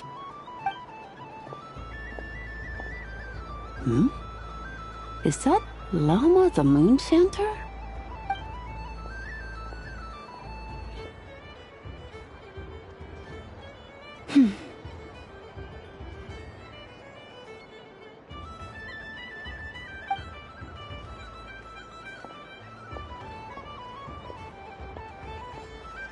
I wish that the long plume ibises would stop biting me.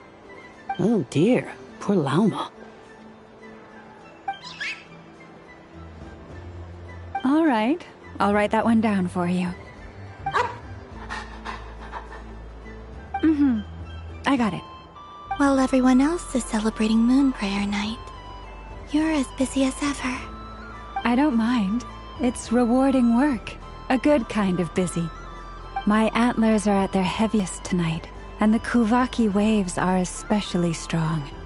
But as I help these dear friends hang their wishes up, I feel a great peace within myself that is hard to describe. You see, they are all such beautiful wishes, and they are ones that we can fulfill by our own strength. Do you blame me, Llama? I want to hear your honest answer. It is by the help of so many people that I can return to the moon. But I feel as though I've hardly done anything in return. You've done plenty, Columbina. I say this in earnest, both as someone who knows your history, and also as a friend who has seen what you've been through. What about as a moon chanter? I feel proud to honor our moon goddess's wish. And I'm sure any moon chanter in history would have felt the same way. Thank you for your kind words, Llama. But... Since you asked for my honesty, I won't lie to you. My feelings are mixed right now. Besides pride, I also feel...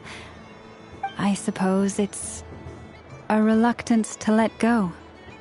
Once you return to the moon, we will be far apart and separated by a false sky.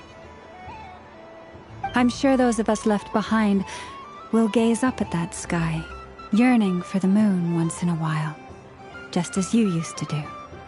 I will miss you, Llama. I will miss you all. I hope to stay in touch. I will try and find some way to send messages down from the moon. Perhaps you could use Kuvaki. I've heard Yehoda say that signals can be sent using long and short waves, or strong and weak lights.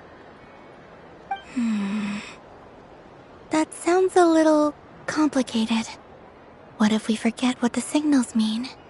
We could prepare a codebook beforehand, but... You're right. It wouldn't really suit you. Still, whatever happens, I believe that you will find your own unique way of communicating with us. And now that I think about that, my heart feels lighter. Because you trust in me? Yes. I have faith in you, and in the power of truth. In my experience, the truth tends to be difficult. But that's what makes it... So I'm confident that your thoughts and your love will shine through the curtain of lies. We will know it when we see it. Thank you. Now, could you help me hang up my wish? Is this... I wish that all who dwell in this moonlit world can find a place to belong. And I wish that I shall one day see my friends again. It's 2 wishes. I hope that's not too greedy of me. Not at all. And I think you speak for us all with the second one. The day that all of these wishes come true.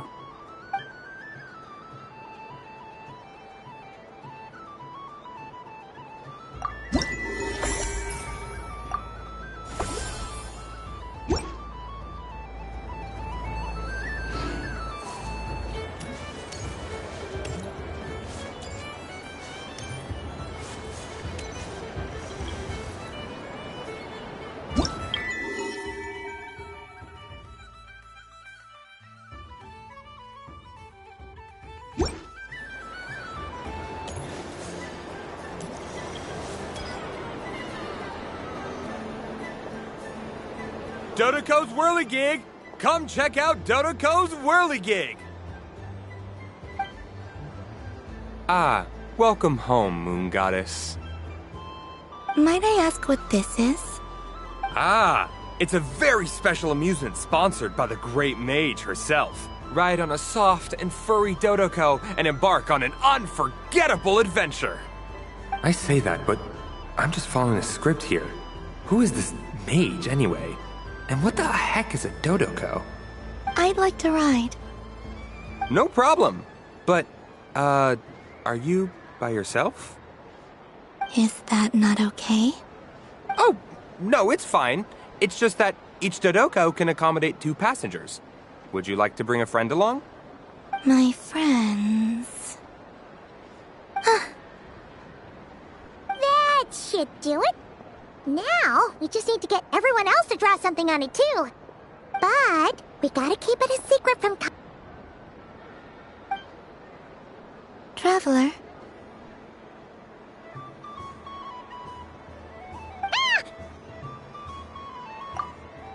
I want to go on that ride. Will you join me? Let's go then. Don't worry. Paimon will do the rounds. You go have fun.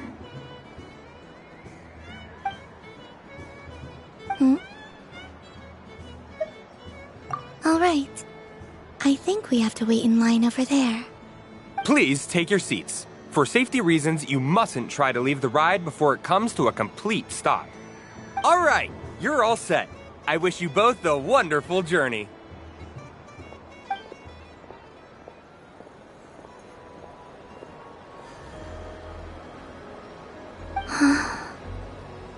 Not bad. It reminds me of riding a moon lane. Sometimes, the Kuhenki circle around playing their beautiful melodies. Yeah.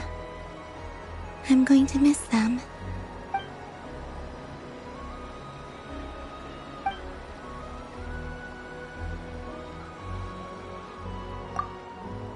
It does. I've felt scared in the past, too. But this is a little different. You know something? I got to see a lot of fascinating things during my disappearance. I saw how the Frost Moon Scions act around their families. So different than how they used to act in my presence. And I also saw how they interact with their friends. It made me curious at first. Why do people act so sincere when they're worshipping gods, but save their truest, warmest feelings for each other? Slowly, I came to realize that it's because they trust one another. They know, deep down, that they'll be accepted for who they are. All of it. The good and the bad. I know. I knew it the moment you started calling out my name. What I fear now is the end. I fear losing all this the very night I have gained it.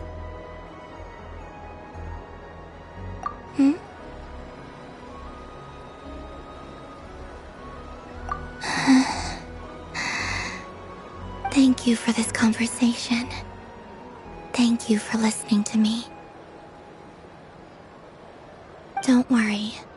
This fear I have, and the unknown that awaits me, they cannot hurt me. Not when I possess a treasure far greater. I just want you to remember this version of me. The real me. On this final night together. Dear passengers, Dodoko's awesome adventure has come to a close. Please leave in an orderly fashion, and we look forward to seeing you again in the future. Don't want the journey to end, huh? Don't worry, you. There's always another adventure waiting just around the corner.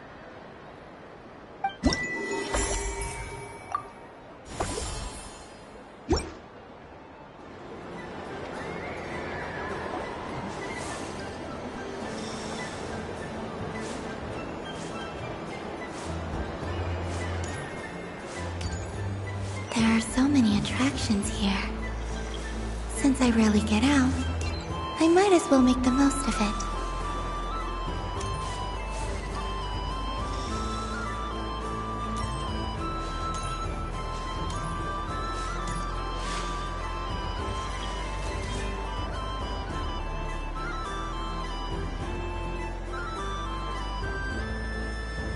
doesn't make any sense. How am I losing every single time? Wait, Inefa, you're cheating, aren't you? Yeah, that must be it. I am not cheating, Aino. Uh-oh, sounds like Inefa's turning into a big baloney bot. I think it's time for some serious maintenance. Moon Goddess, help me.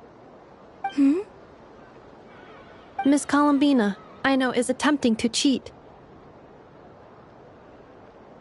What the? I'm not the cheater. You're the cheater. How dare you throw it back at me?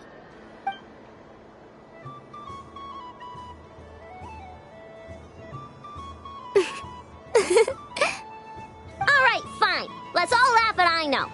Just you wait till I get home, because I'm gonna make a game bot that can win 100% of the time. Let's see you laugh when I come back and beat your butts. You'll all have your heads covered in stickers when I'm through with you. We came to check everything was okay after all that yelling, but,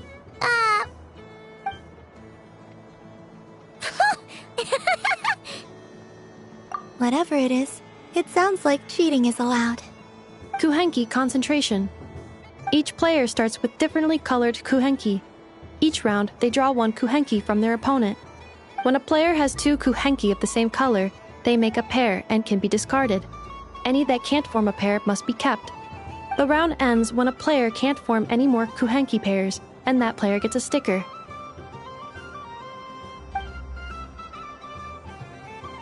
ooh, can 4 people play as well?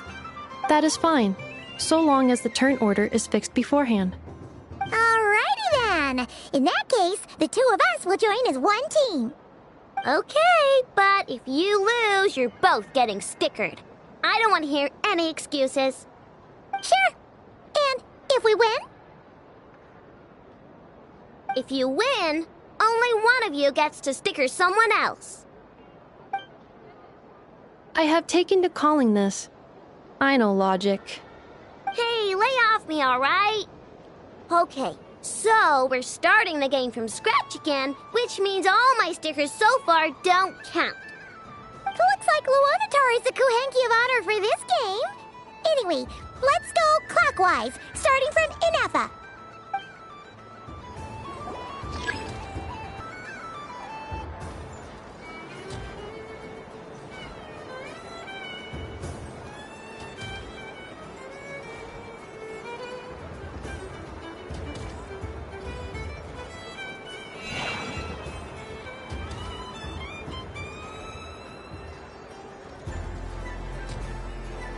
Nice! That's a pair!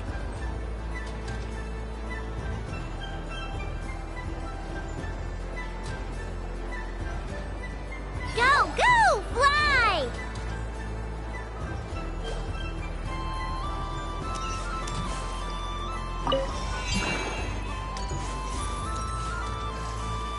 Go on.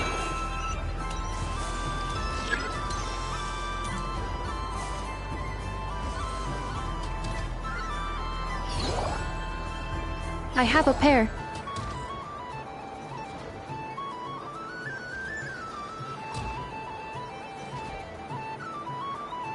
Uh-oh! We've got to pick up the pace!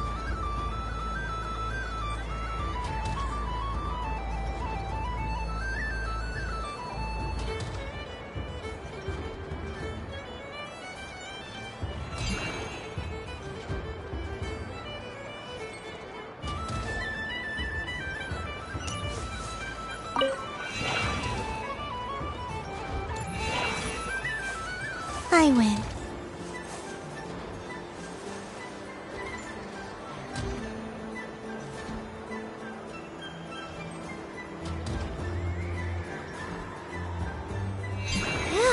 That was too close. I thought I was gonna lose. Good luck, everyone. Oh, we're out!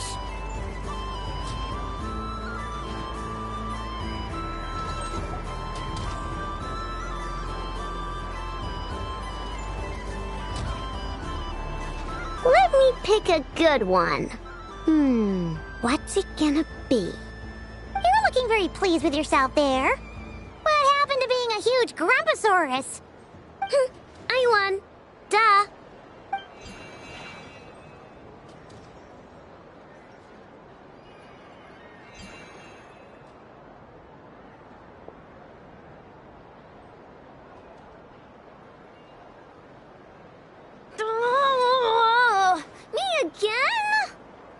fidget too much, I know, or the sticker's going to fall off.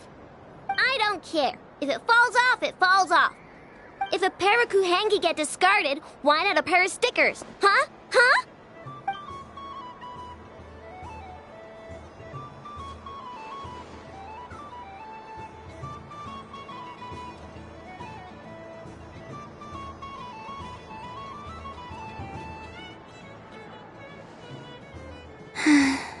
I've lost. Sticker, sticker, sticker!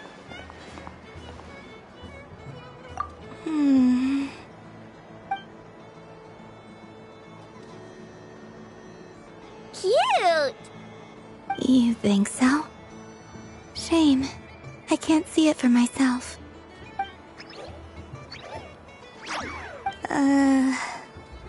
What did Luanatar say?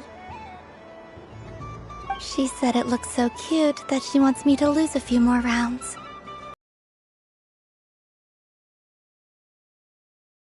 Who put these stickers on Paimon's eyebrows? Ugh, she can barely see! Alright, now, I think we got enough evidence to prove that there's a serious problem here.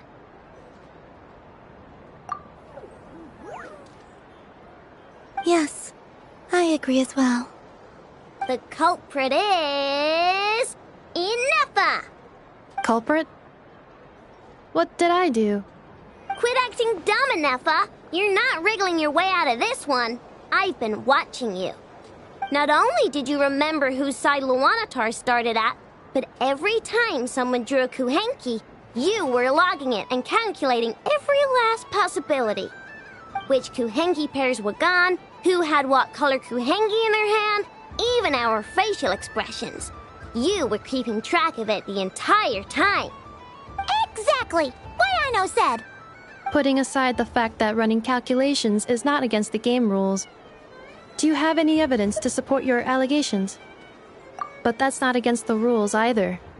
So she admits it. She certainly does. Alright, everyone grab a sticker. It's time to get Inefa back. But... Take that!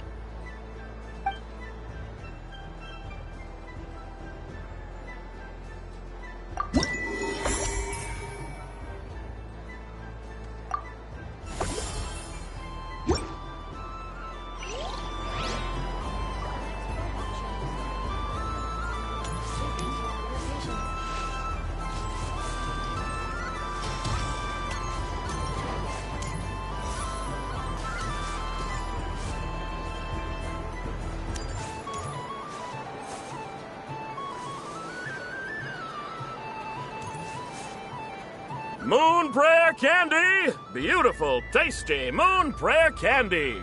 Buy a whole box, share it with your friends and family! Candy? To share? I wonder what flavors everyone would like. Welcome home, Moon Goddess. Fancy a box of Moon Prayer Candy? Sure. I knew you would! Now, what flavor would you like? I'm not sure. What flavors do you have? Is this for yourself or as a gift? A gift for my friends. Ah, I see. In that case, I'd recommend apple, lockaberry, or midsummerberry. Those are the most popular. Do you have nocturnal blossom flavor? Huh. I've seen couples give those as gifts before, but I did not know they were edible. No? Okay then. Moonfall silver? You did say this was for friends, right?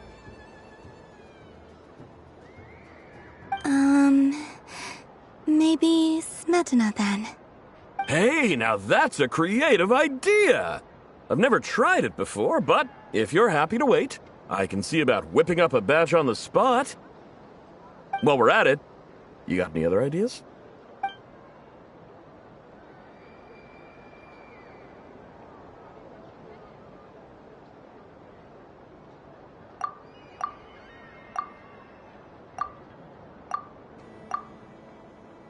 Here you go. Every flavor you asked for is in there. Thank you.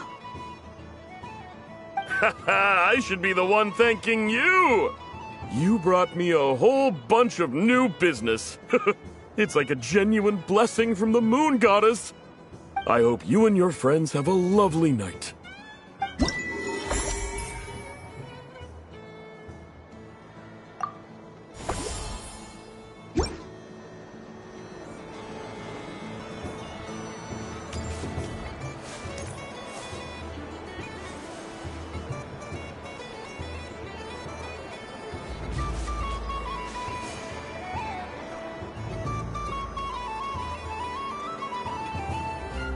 Well, well, look who it is. I heard someone went and disappeared on us the moment we let her out of our sight. They looked all over for you. Frankly, I didn't think you'd be back for Moon Prayer Night. Were you worried about me, Sandrone? You would like that, wouldn't you? Do you even hear what you're saying? It seems to me like you disguised yourself with festive headgear, just so that you could come see me on Moon Prayer Night and make sure I'm okay. You didn't even bring Polonia with you. You? Ugh, I thought you couldn't see. I cannot. But I sense the confusion of those around us rippling through the Kuvaki currents. Based on what I know about you, let me guess what you're wearing. Is it cat ears? Shut up! I'm only here to protect the Fatui's interest in this territory. Running into you was pure bad luck. Really? But you were the one who asked Arlecchino to help everyone find my name. Columbina! Ugh! Just one more word, and I'll unscrew your vocal cords. It's Columbina hyposelenia now. Tell someone who cares. I've missed you, Sandrone. The whole time I was gone, I was thinking. I hope I get a chance to say some ugly words to you. Is that supposed to be a joke? Anyway, let's go play that game. What? You mean that frostfin whale? Yes. It's some kind of game where you get bitten if you step on the wrong tooth. Seems like fun. Who in their right mind would wanna... Because you're not a scaredy cat. Fine! You wanna play? Let's play. Don't complain when I kick your sorry butt. Lovely. You old geezer! I'm gonna beat the pants off you! Just you watch! I almost forgot. Sandrone? What is it now? You'd better not lose, or I'm going to beat your head in. What? Allow me to demonstrate since I'm feeling so nice. You just step on the teeth, like this.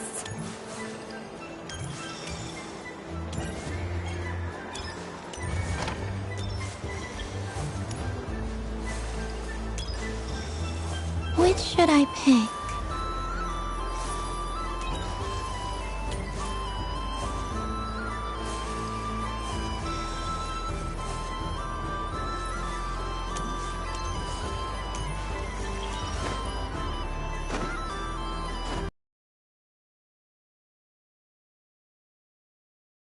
Sandrone?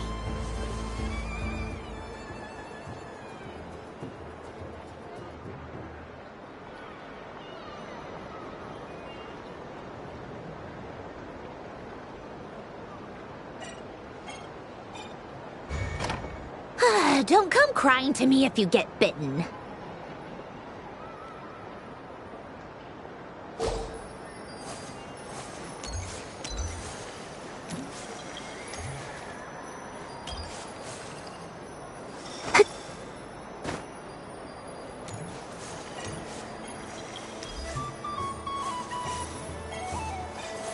There are less and less teeth remaining.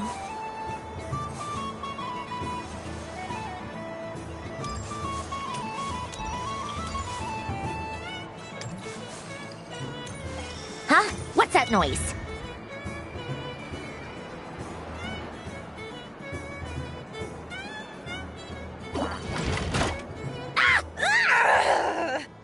I think you might have picked a bad tooth, Sandrone.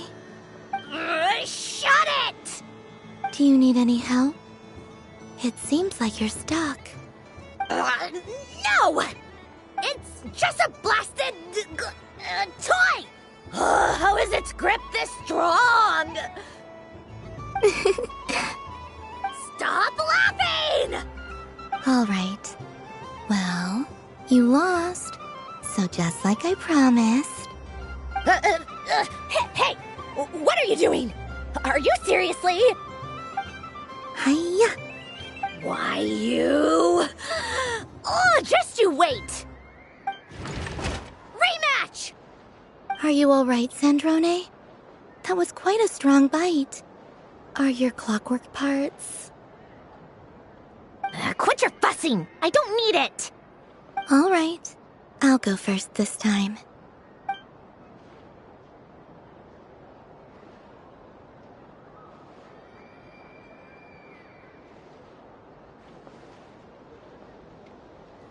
I see it now. She can sense which teeth are rigged.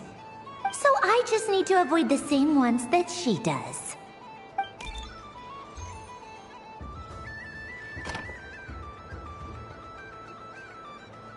This one... Seems fine. She avoided that one then? Now I've got you. All right, my turn.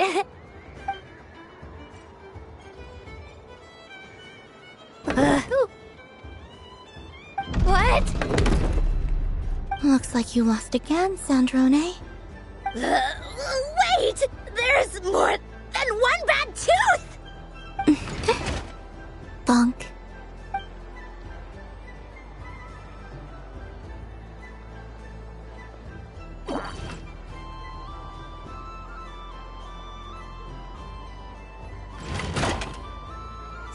Stupid game! What idiot came up with this? Are you alright, Sandrone? You said some nasty things just now. Oh, I'm peachy. Should I let you bonk me on the head as well? Ah, forget it! Come on, bonk away. It can be your consolation prize for losing so badly. I told you, forget it! Gah, you've always been so annoying. Singing right outside my door, inviting yourself to my tea parties, going AWOL. And now you're off to the moon or something. Of all my days with the Fatui, the times I spent with you, Arlecchino, and Rosaline, they were my favorite. I will not forget them. Just as I shall not forget this moment. We'll always be friends, no matter where we are, right? Who would want to be your...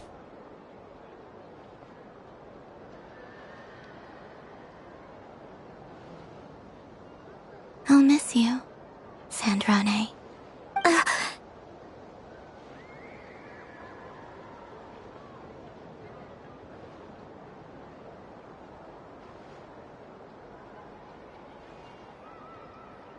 Goodbye, Sandrone.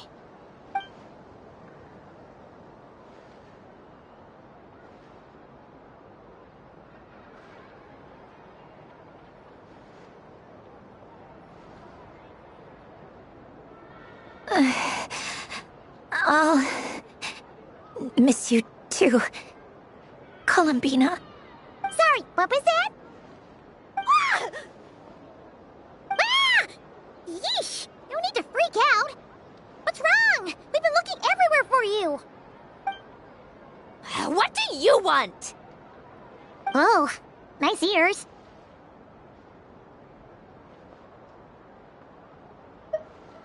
What do you want? This. Huh? It's your turn to draw something. You're one of her friends too, aren't you?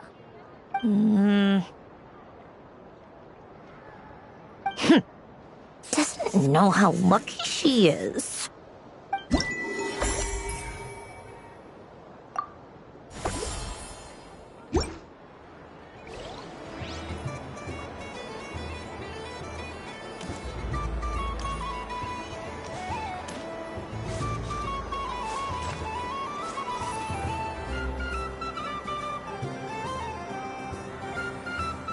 What is going on over here?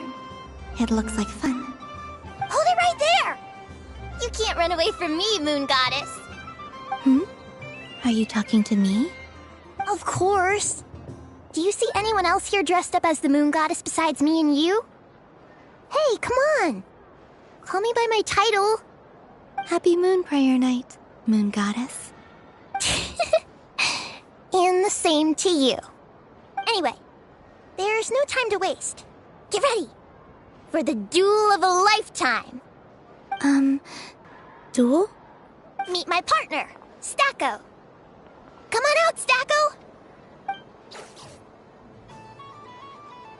Well, don't just stand there. Let's see your partner.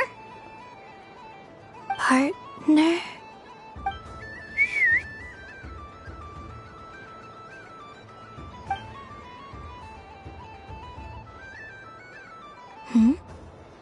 So I need to select a partner and command them in battle. Partner. I need a partner.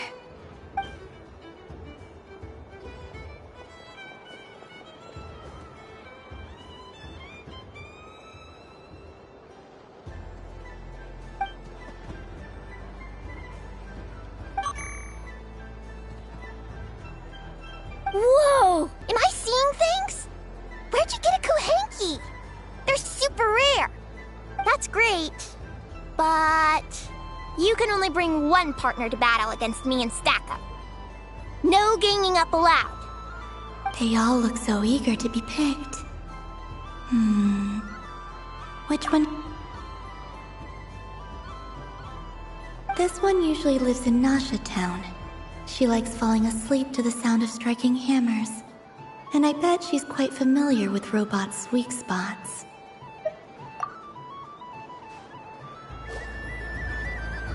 Testing! Testing! Oh, this is an emergency broadcast! An exciting battle is about to take place right here at the Nasha Town Special Arena! In this corner, we have the Moon Goddess and her robot partner. And in the other, we have the Moon Goddess and her Kuhenki partner. Only one Moon Goddess can be victorious in this ultimate battle of destiny. But who will it be? There's only one way to find out. Now, without further ado, let the Battle of the Moons begin! I don't care who we're up against. Stacko and I ain't gonna lose.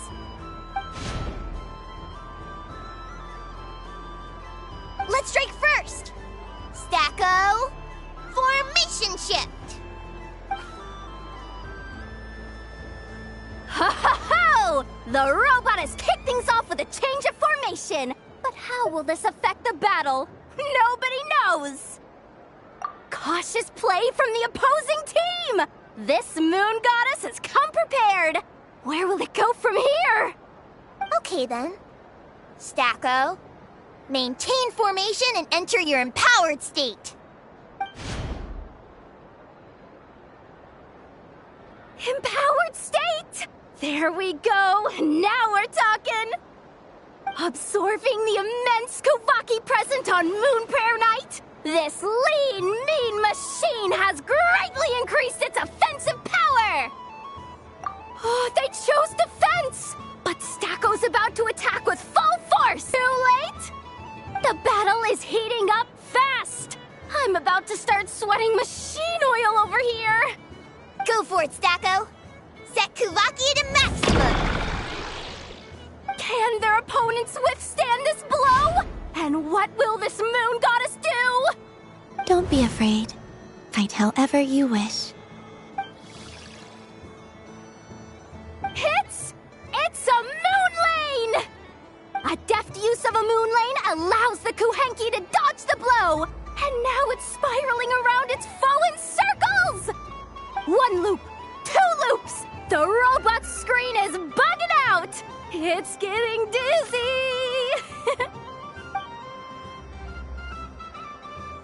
Stacko! Stacko is down for the count! Our winner is the Moon Goddess! The slightly taller one, I mean. You did your best, Stacko. I'll take you to Ainos for a checkup right away, don't you worry.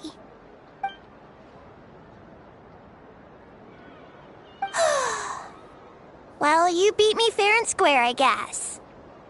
Honestly, I underestimated you. Won't make that mistake again. I think my partner deserves most of the credit. Just you wait. When I'm a little bit older, I'm gonna come back a whole lot stronger. You ready for a rematch?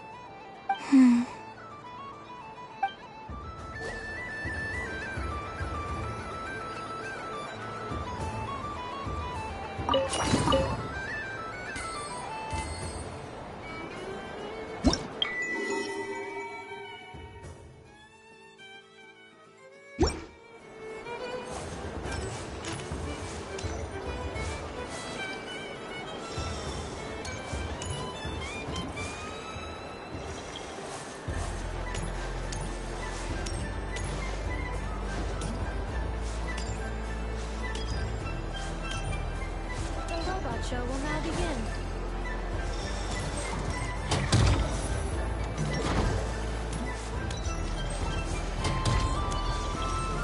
Please welcome to the stage.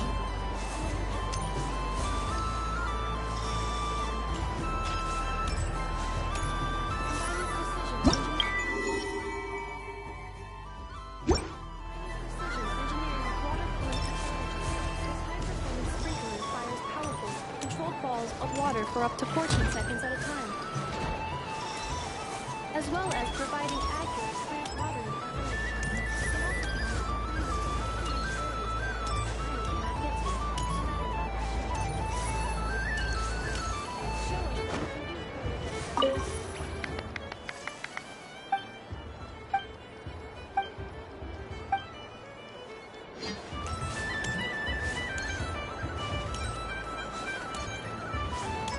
What's this? Should I give it a try?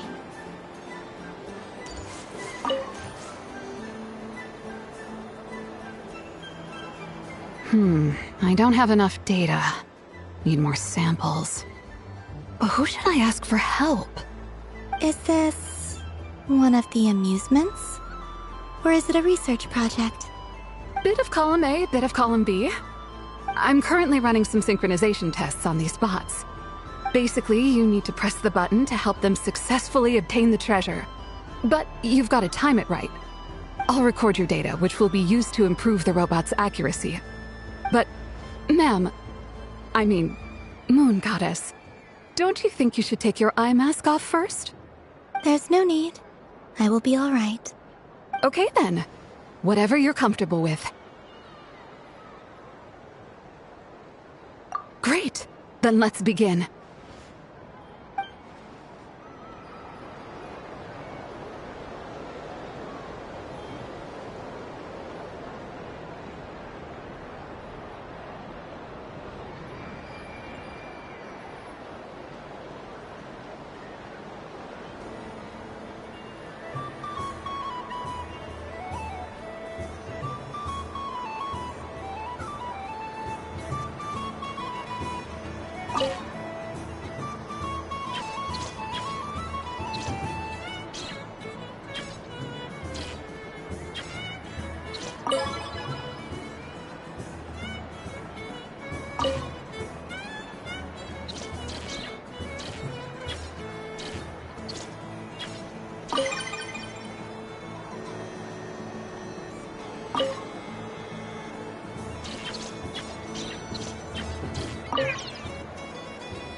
Nice.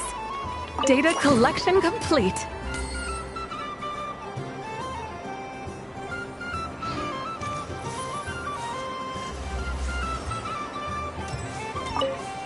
Oh, so much useful data. I'm progressing much faster than I expected. Thank you so much, Moon Goddess.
And done!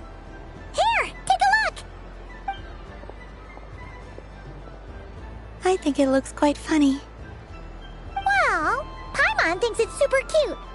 It looks like a silly chic badger and a rhyme-horn deer that's about to fall asleep.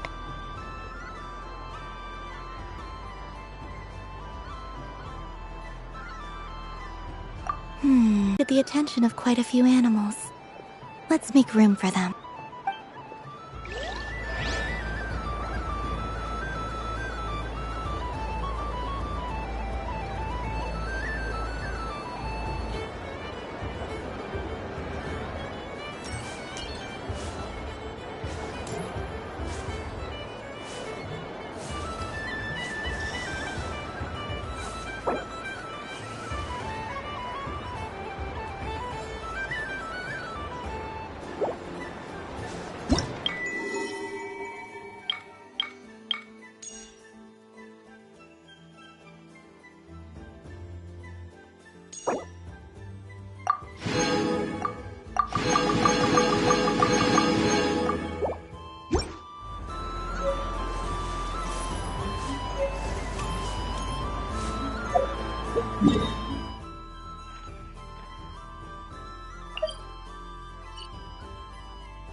But I was aiming right at it!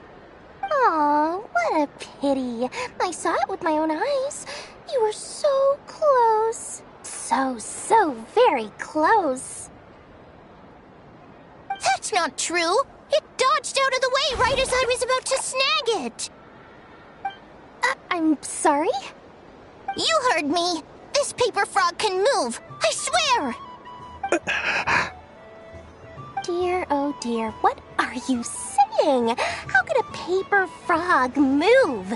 Unless you believe there really is magic in this world. But even if I, the mere humble merchant that I am, knew such magic, surely I would not use it on a paper frog. I'd sooner give Mora legs, so it could walk right into my purse. My dear, dear customer, why not have one more try? This time I'll give you 12% off, a very generous discount for one of my most regular customers. Just think about how much experience you have under your belt now. You're sure to win the next one.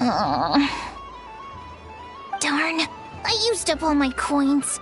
I'll be right back. Just gonna fetch some more from my house. Take your time, but don't take too long. This event is Moon Prayer Night only. Miss it, and you'll have to wait a whole year before I'm back. Next customer, please. Welcome.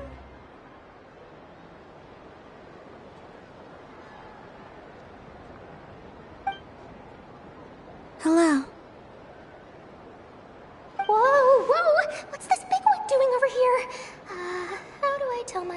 please, not to go running around this time. Shooting them a glance won't work.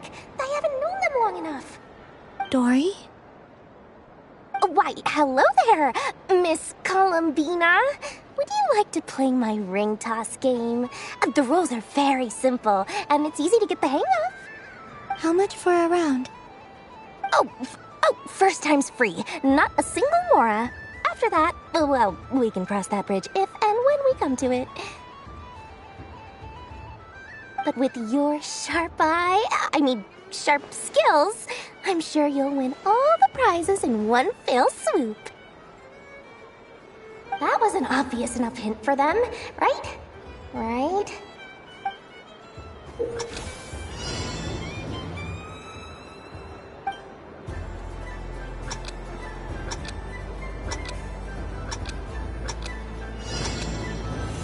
Here comes the ring! Oh, peanuts.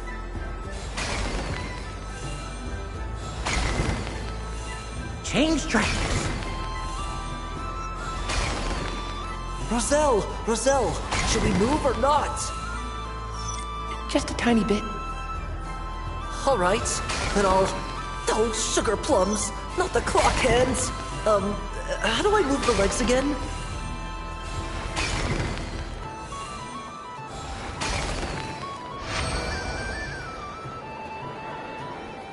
Let's see now. Let's see. Wow, very good. That's the highest score we've had all night. And here's your prize. Now, how about another round? As for the cost... Happy Moon Prayer Night, Miss Columbina. Happy Moon Prayer Night, Durin and Hat Guy. Are you here to play the game? Yes.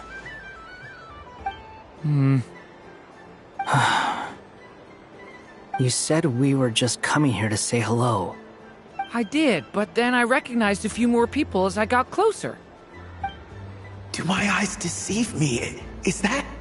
It's our little dragon! He's all grown up! Someone's popular. Well now, since you came all this way, why don't you try out this lovely game we have going? First try is free! He'll have a go. I'll pass.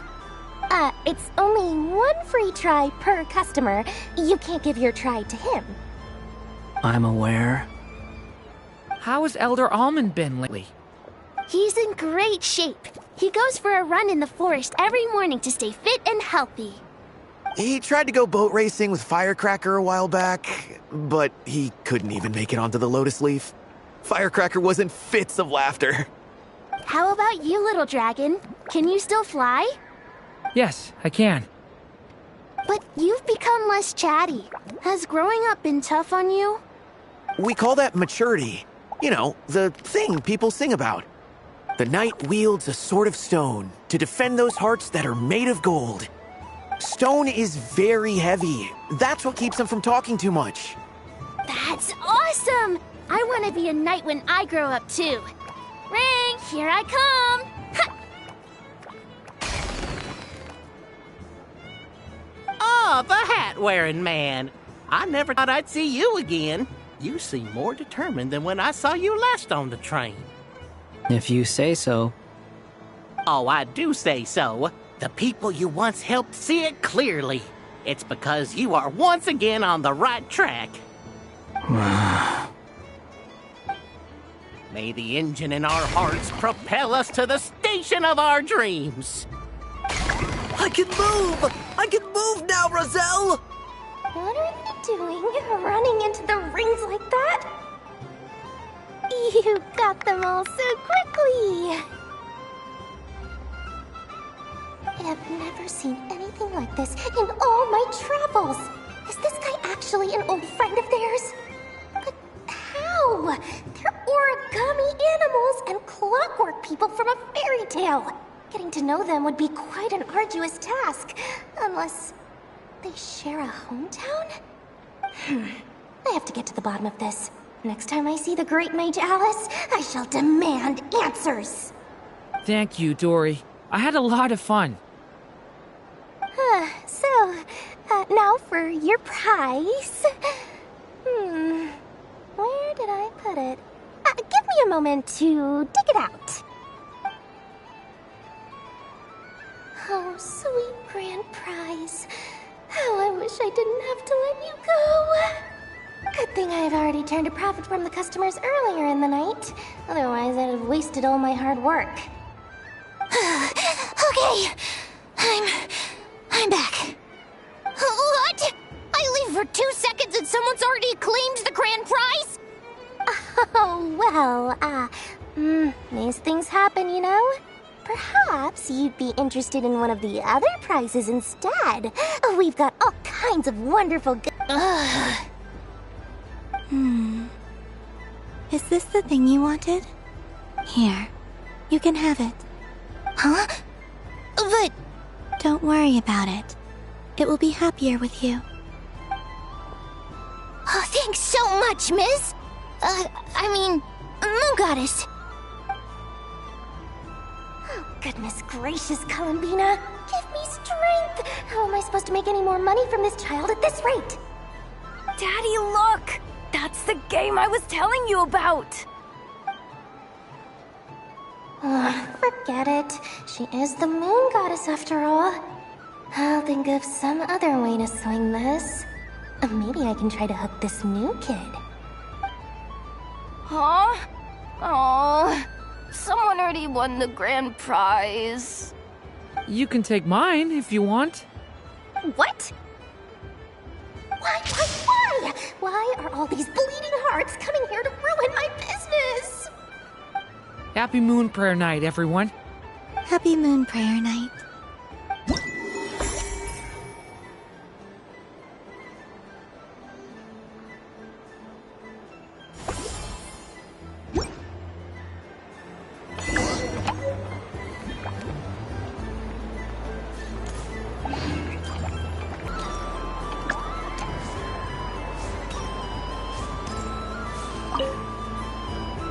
Traveler. Hey there, Calamina! Are you done checking out the festive amusements already? Are you sure you don't want to look around some more? You might not get another opportunity like this for a while. Right now, what I'd like to do is...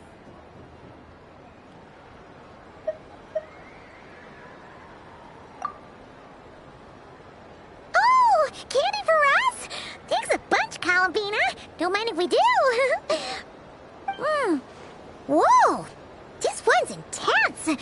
But it's so tasty. What about you, Traveler? How does yours taste? Oh, sounds good. Holy now. Are there any more Smetana candies in the box? Yes, I believe so. Okay, gotcha. Let's see.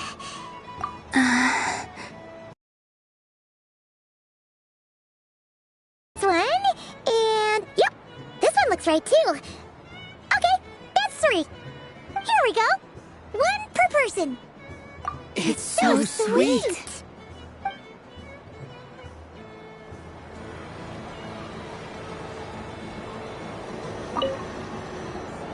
Traveler, Paimon. Columbina! Finished with the festival already?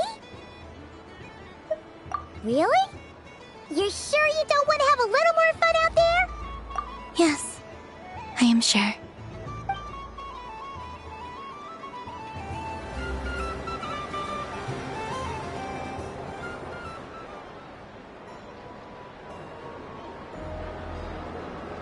This was the most fun I've ever had on a moon prayer night. Everywhere I went, people were saying, "Welcome home," and there were friends at every turn. I only wish it could last longer than one night. Oh. Yet, the moon prayer blossoms. Ooh, look! Look! Moon Prayer Night has come.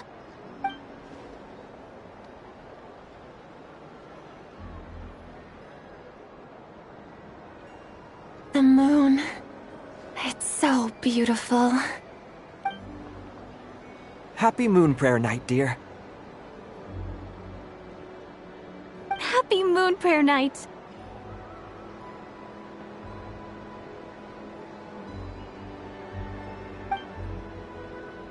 Happy Moon Prayer Night.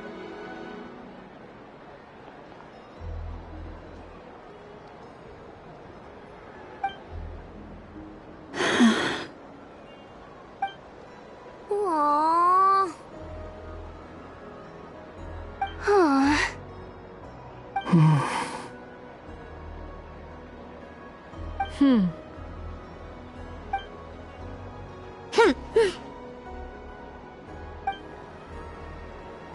Time flies when you're having fun.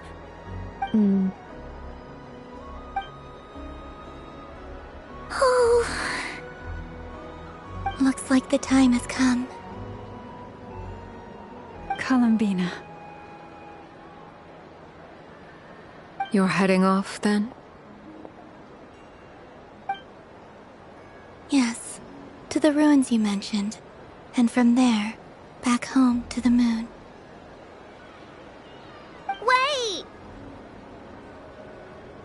I know? At least... Take one of our craft shop's crumb cookies up to the moon with you. You know, for a snack. Sure, why not? The Curatorium of Secrets believes in proper farewells. No story should be left without a satisfactory endnote. Never. Farewells are an important affair for the Ratniki, too. We never know when we might meet again. Haha! And here I thought grand farewells wouldn't suit tonight's mood. But I suppose friendly passion is not to be stopped, eh?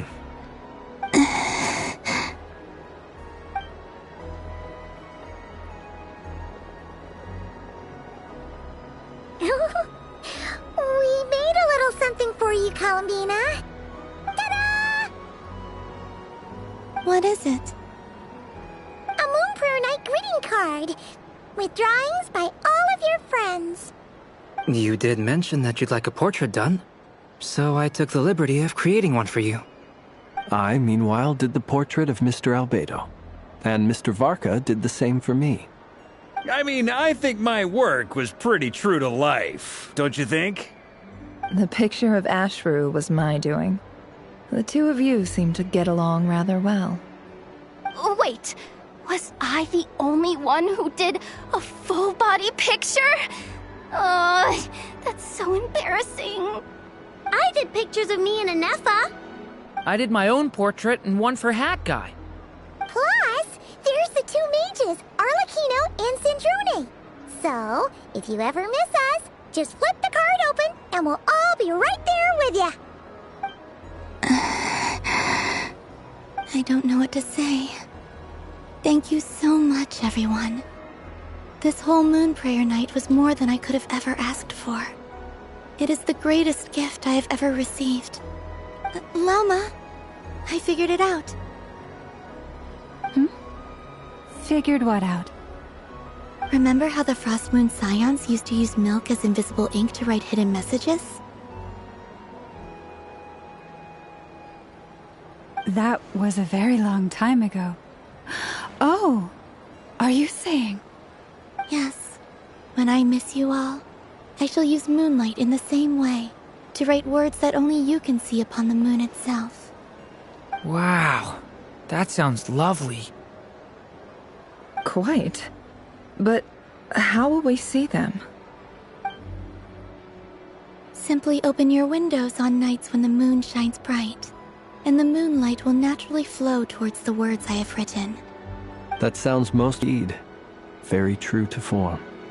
I'll try to write them in places that won't disturb your sleep. I, for one, would sleep all the better for having read one of your messages before settling down for the night. Exactly. So don't worry about disturbing anyone's sleep. Just promise you'll write to let us know you're okay, all right? All right.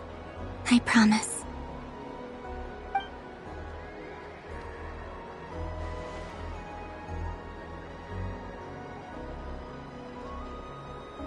In that case, Columbina?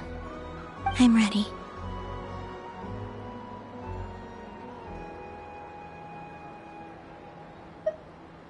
Very well. Let's go.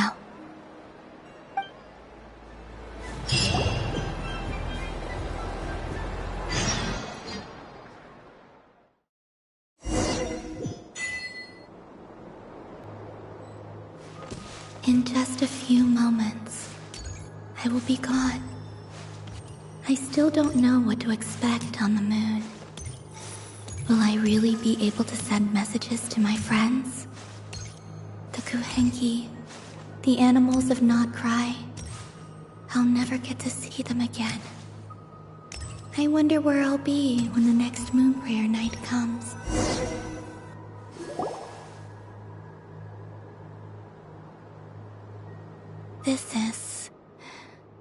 This is where the people of Hyperborea used to communicate with the moons.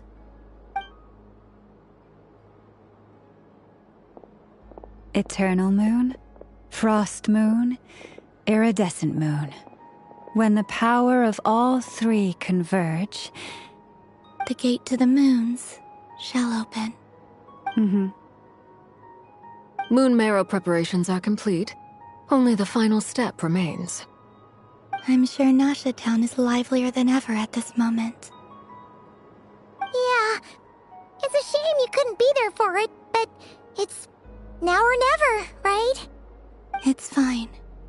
I'm more than happy with this. My last piece of luggage. My only piece of luggage.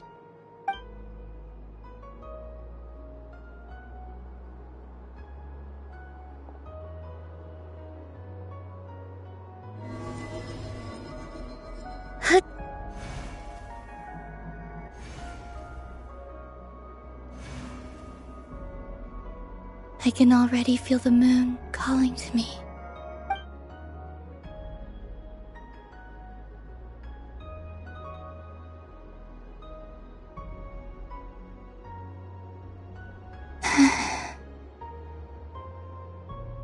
Your home lies on the far side of this light, Columbina. From now on, we will at last have a reason to pray to the true moon. Columbina. Yes? I'm listening. Be sure to come back and see us when you get the chance.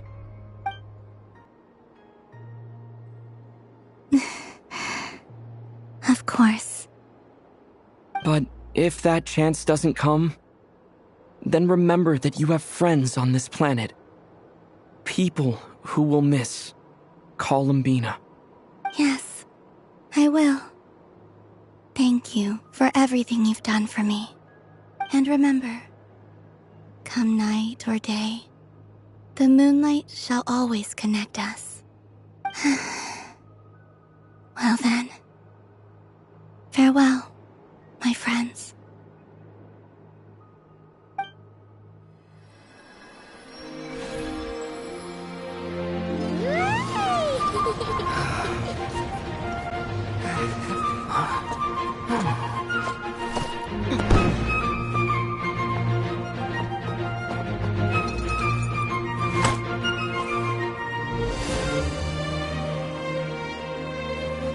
Thank you. This was my happiest night in Teyvat. Farewell, Columbina.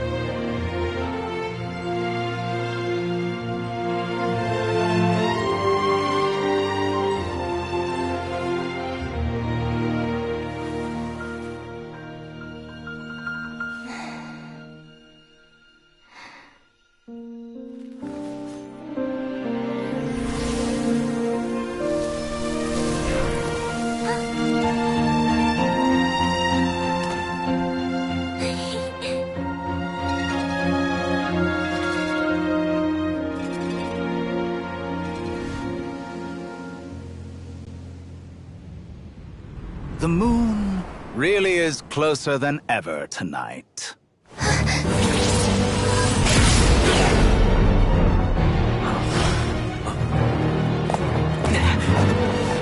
Columbina. All three moons in one place. time for one final experiment. Reason, life, death, time, and space. They all believed I would fail.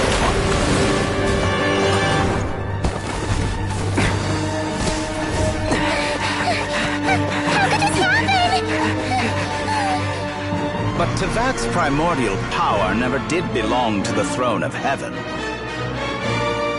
And now, they are mine.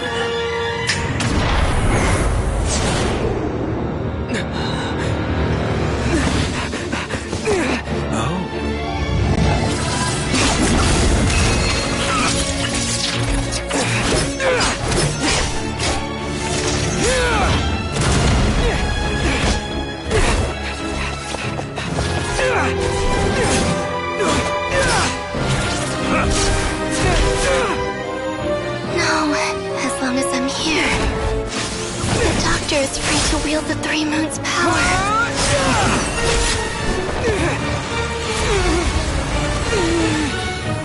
It's the only way.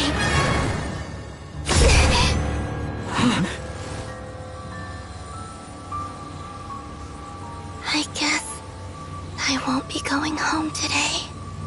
Columbina! No!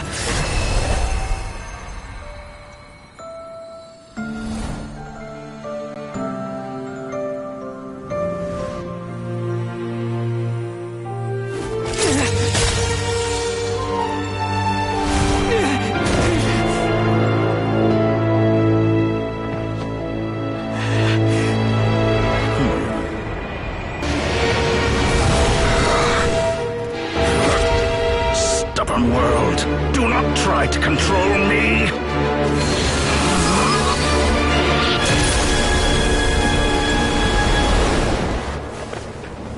Columbina.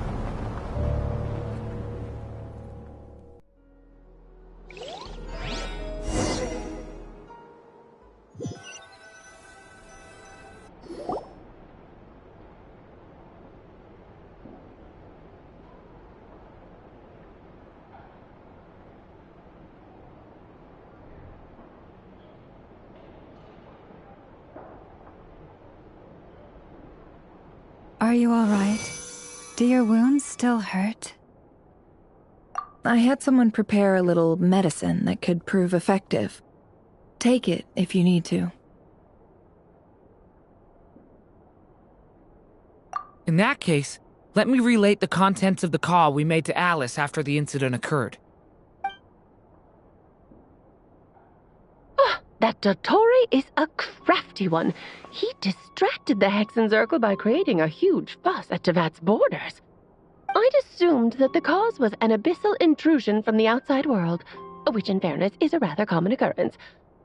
But after learning that you managed to influence the phantoms in Nodcry, I realized that perhaps this interference could have come from within Tevat instead. But we weren't able to change their fates. True, you couldn't change how their stories ended, but you did build some variables around yourself. Variables? Yes, things you heard that you could not otherwise have learned, ideas that would otherwise have never crossed your mind. All these things are variables. Of course, most variables usually pale into insignificance with the myriad of possibilities floating around. But the moment you start treating them as building blocks and intentionally stacking them, that changes things. That's what Dottore did, and it's how he created the necessary conditions so that when you activated the portal tonight, it played right into his plan. However, we have no way of knowing exactly what he did. Yeah, we also need to ascertain Columbina's status. And that about sums it up. As I suspected, Dottore has disappeared completely. If it's any consolation, he wasn't able to control Columbina as he might have wished to. Oh no! What? She did what? All we saw was Dottore appeared and used some kind of power. The next thing we knew, he and Columbina were gone and you were falling into the sea.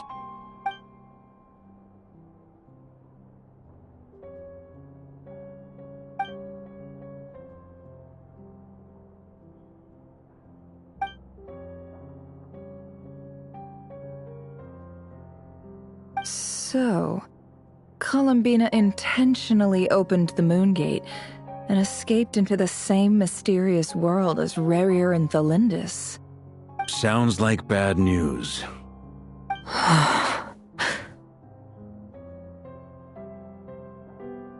Seen in that way, the trilunar syzygy and Rerir's emergence, Dottore might have been pulling the strings in both cases. According to Miss Alice, he is attempting to transcend his destiny and finish an experiment that only a god might complete.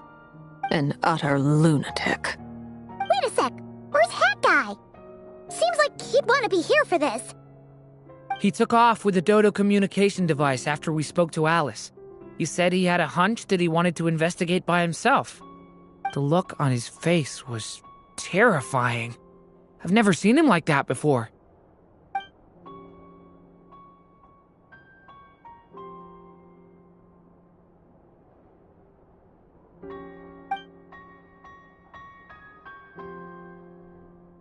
I'm back. Hat Guy! I went to look for the Hyperborean phantoms again. I think I've gotten to the bottom of it. I got them to talk to Nicole on the other end of the communications line. Turns out, the history they describe is different from how Nicole remembers it. Really? But how? Surely Nicole can't have been wrong. Because the phantoms are the ones who are deceived. They speak of a savior who appeared in their history. One who never should have existed. This savior promised to create a new moon within the false sky, and even bring back their moon goddesses. Foolishly, they believed in him, and told him everything he wanted to know about the moons. It's obvious that this was Dottore's doing. Now you mention it, the first time we entered the Hyperborean ruins, we heard the phantoms discussing their history, and I remember Nicole commenting that something sounded a little strange. But Dottore shouldn't have been able to get in there in the first place. He didn't.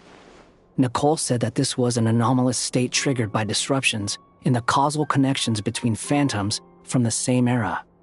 The variables that Dottore put in place were substantial enough that they even affected phantoms that he never met.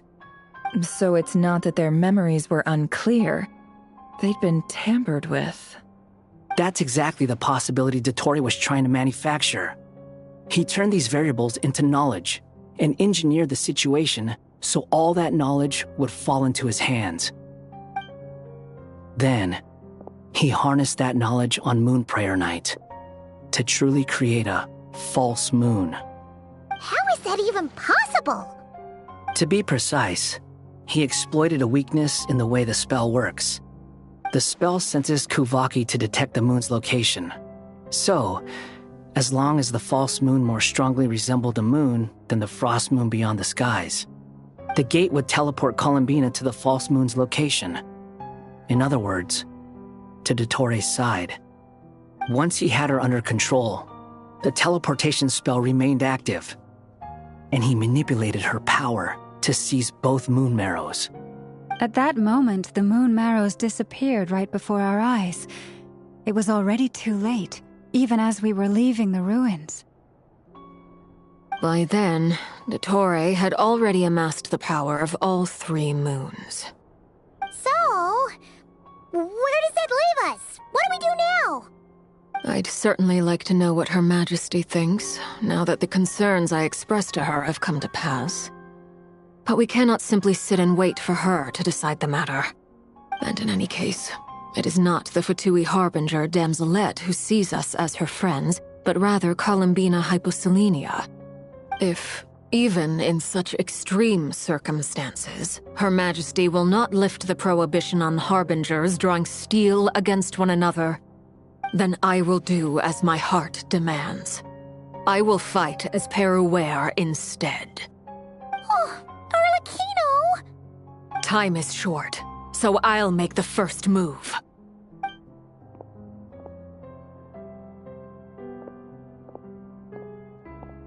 Whew. Even Arlecchino seems to be losing her cool now.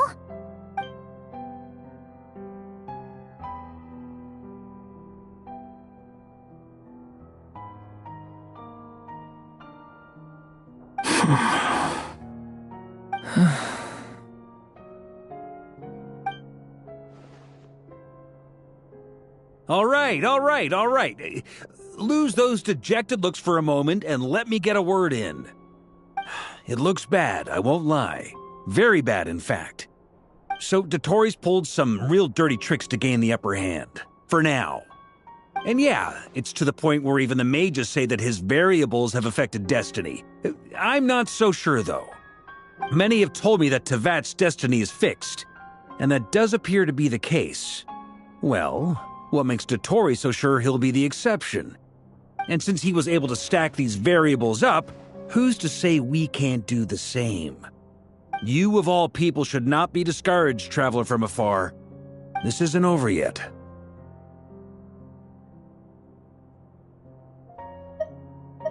And you're not alone in that. Everyone here does, whether they've spoken thus far or not. But none of us are the type to sit back and wait for the sun to shine again. That's exactly how a knight should roll. If they knock you down, you get back up and get back in it. Don't forget, Honorary Knight, you're a legitimate member of Mondstadt too. Fork is right. This is far from over. Dotori's already way overdue a butt-kicking given his past shenanigans. And after this, he's earned himself a double dose. That's what I'm talking about. How's everyone else feeling? I'll use Kuvaki to investigate Columbina's whereabouts. I am not ready to give up either. Leave the intel gathering to me. Whatever happens within Nodcry's borders, when the Curatorium of Secrets wants to be in the know, we always find a way. Aino and I will do all we can to support you. We will attempt to reverse engineer Dotori's actions and seek a breakthrough that way. Alice and Nicole are busy dealing with an emergency at Tevat's borders, so they can't return just yet. But they're both very angry about this. They've asked Albedo and me to act on the Hexen Circle's behalf and do everything in our power to fight back against Dotori. Are you ready then? We're going to have to conduct a lot of research, even in the early stages. I'll do my best. As for me, I'm pretty familiar with Dotori's way of doing things, so I can try to predict his next move. I'll help with your investigation. Nice! Looks like we have our basic division of labor. I'll get in touch with Flints and Itlua, get them to have a chat with their Starshiner. It couldn't hurt to bring the Lightkeepers on board as well. At the same time, I'll pass on instructions to the Knights present in Nodcry to assist the Lightkeepers and other organizations in ensuring the safety of those living here. Yeah! We'll show him! That's it then. Good luck, everyone.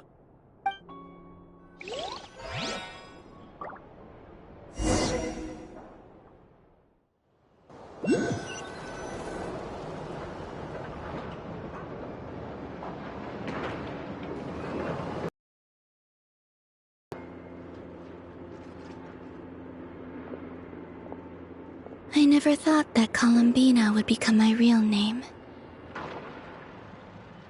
It went from being a Fatui code name to something my friends call me. And remember, come night or day, the moonlight shall always connect us.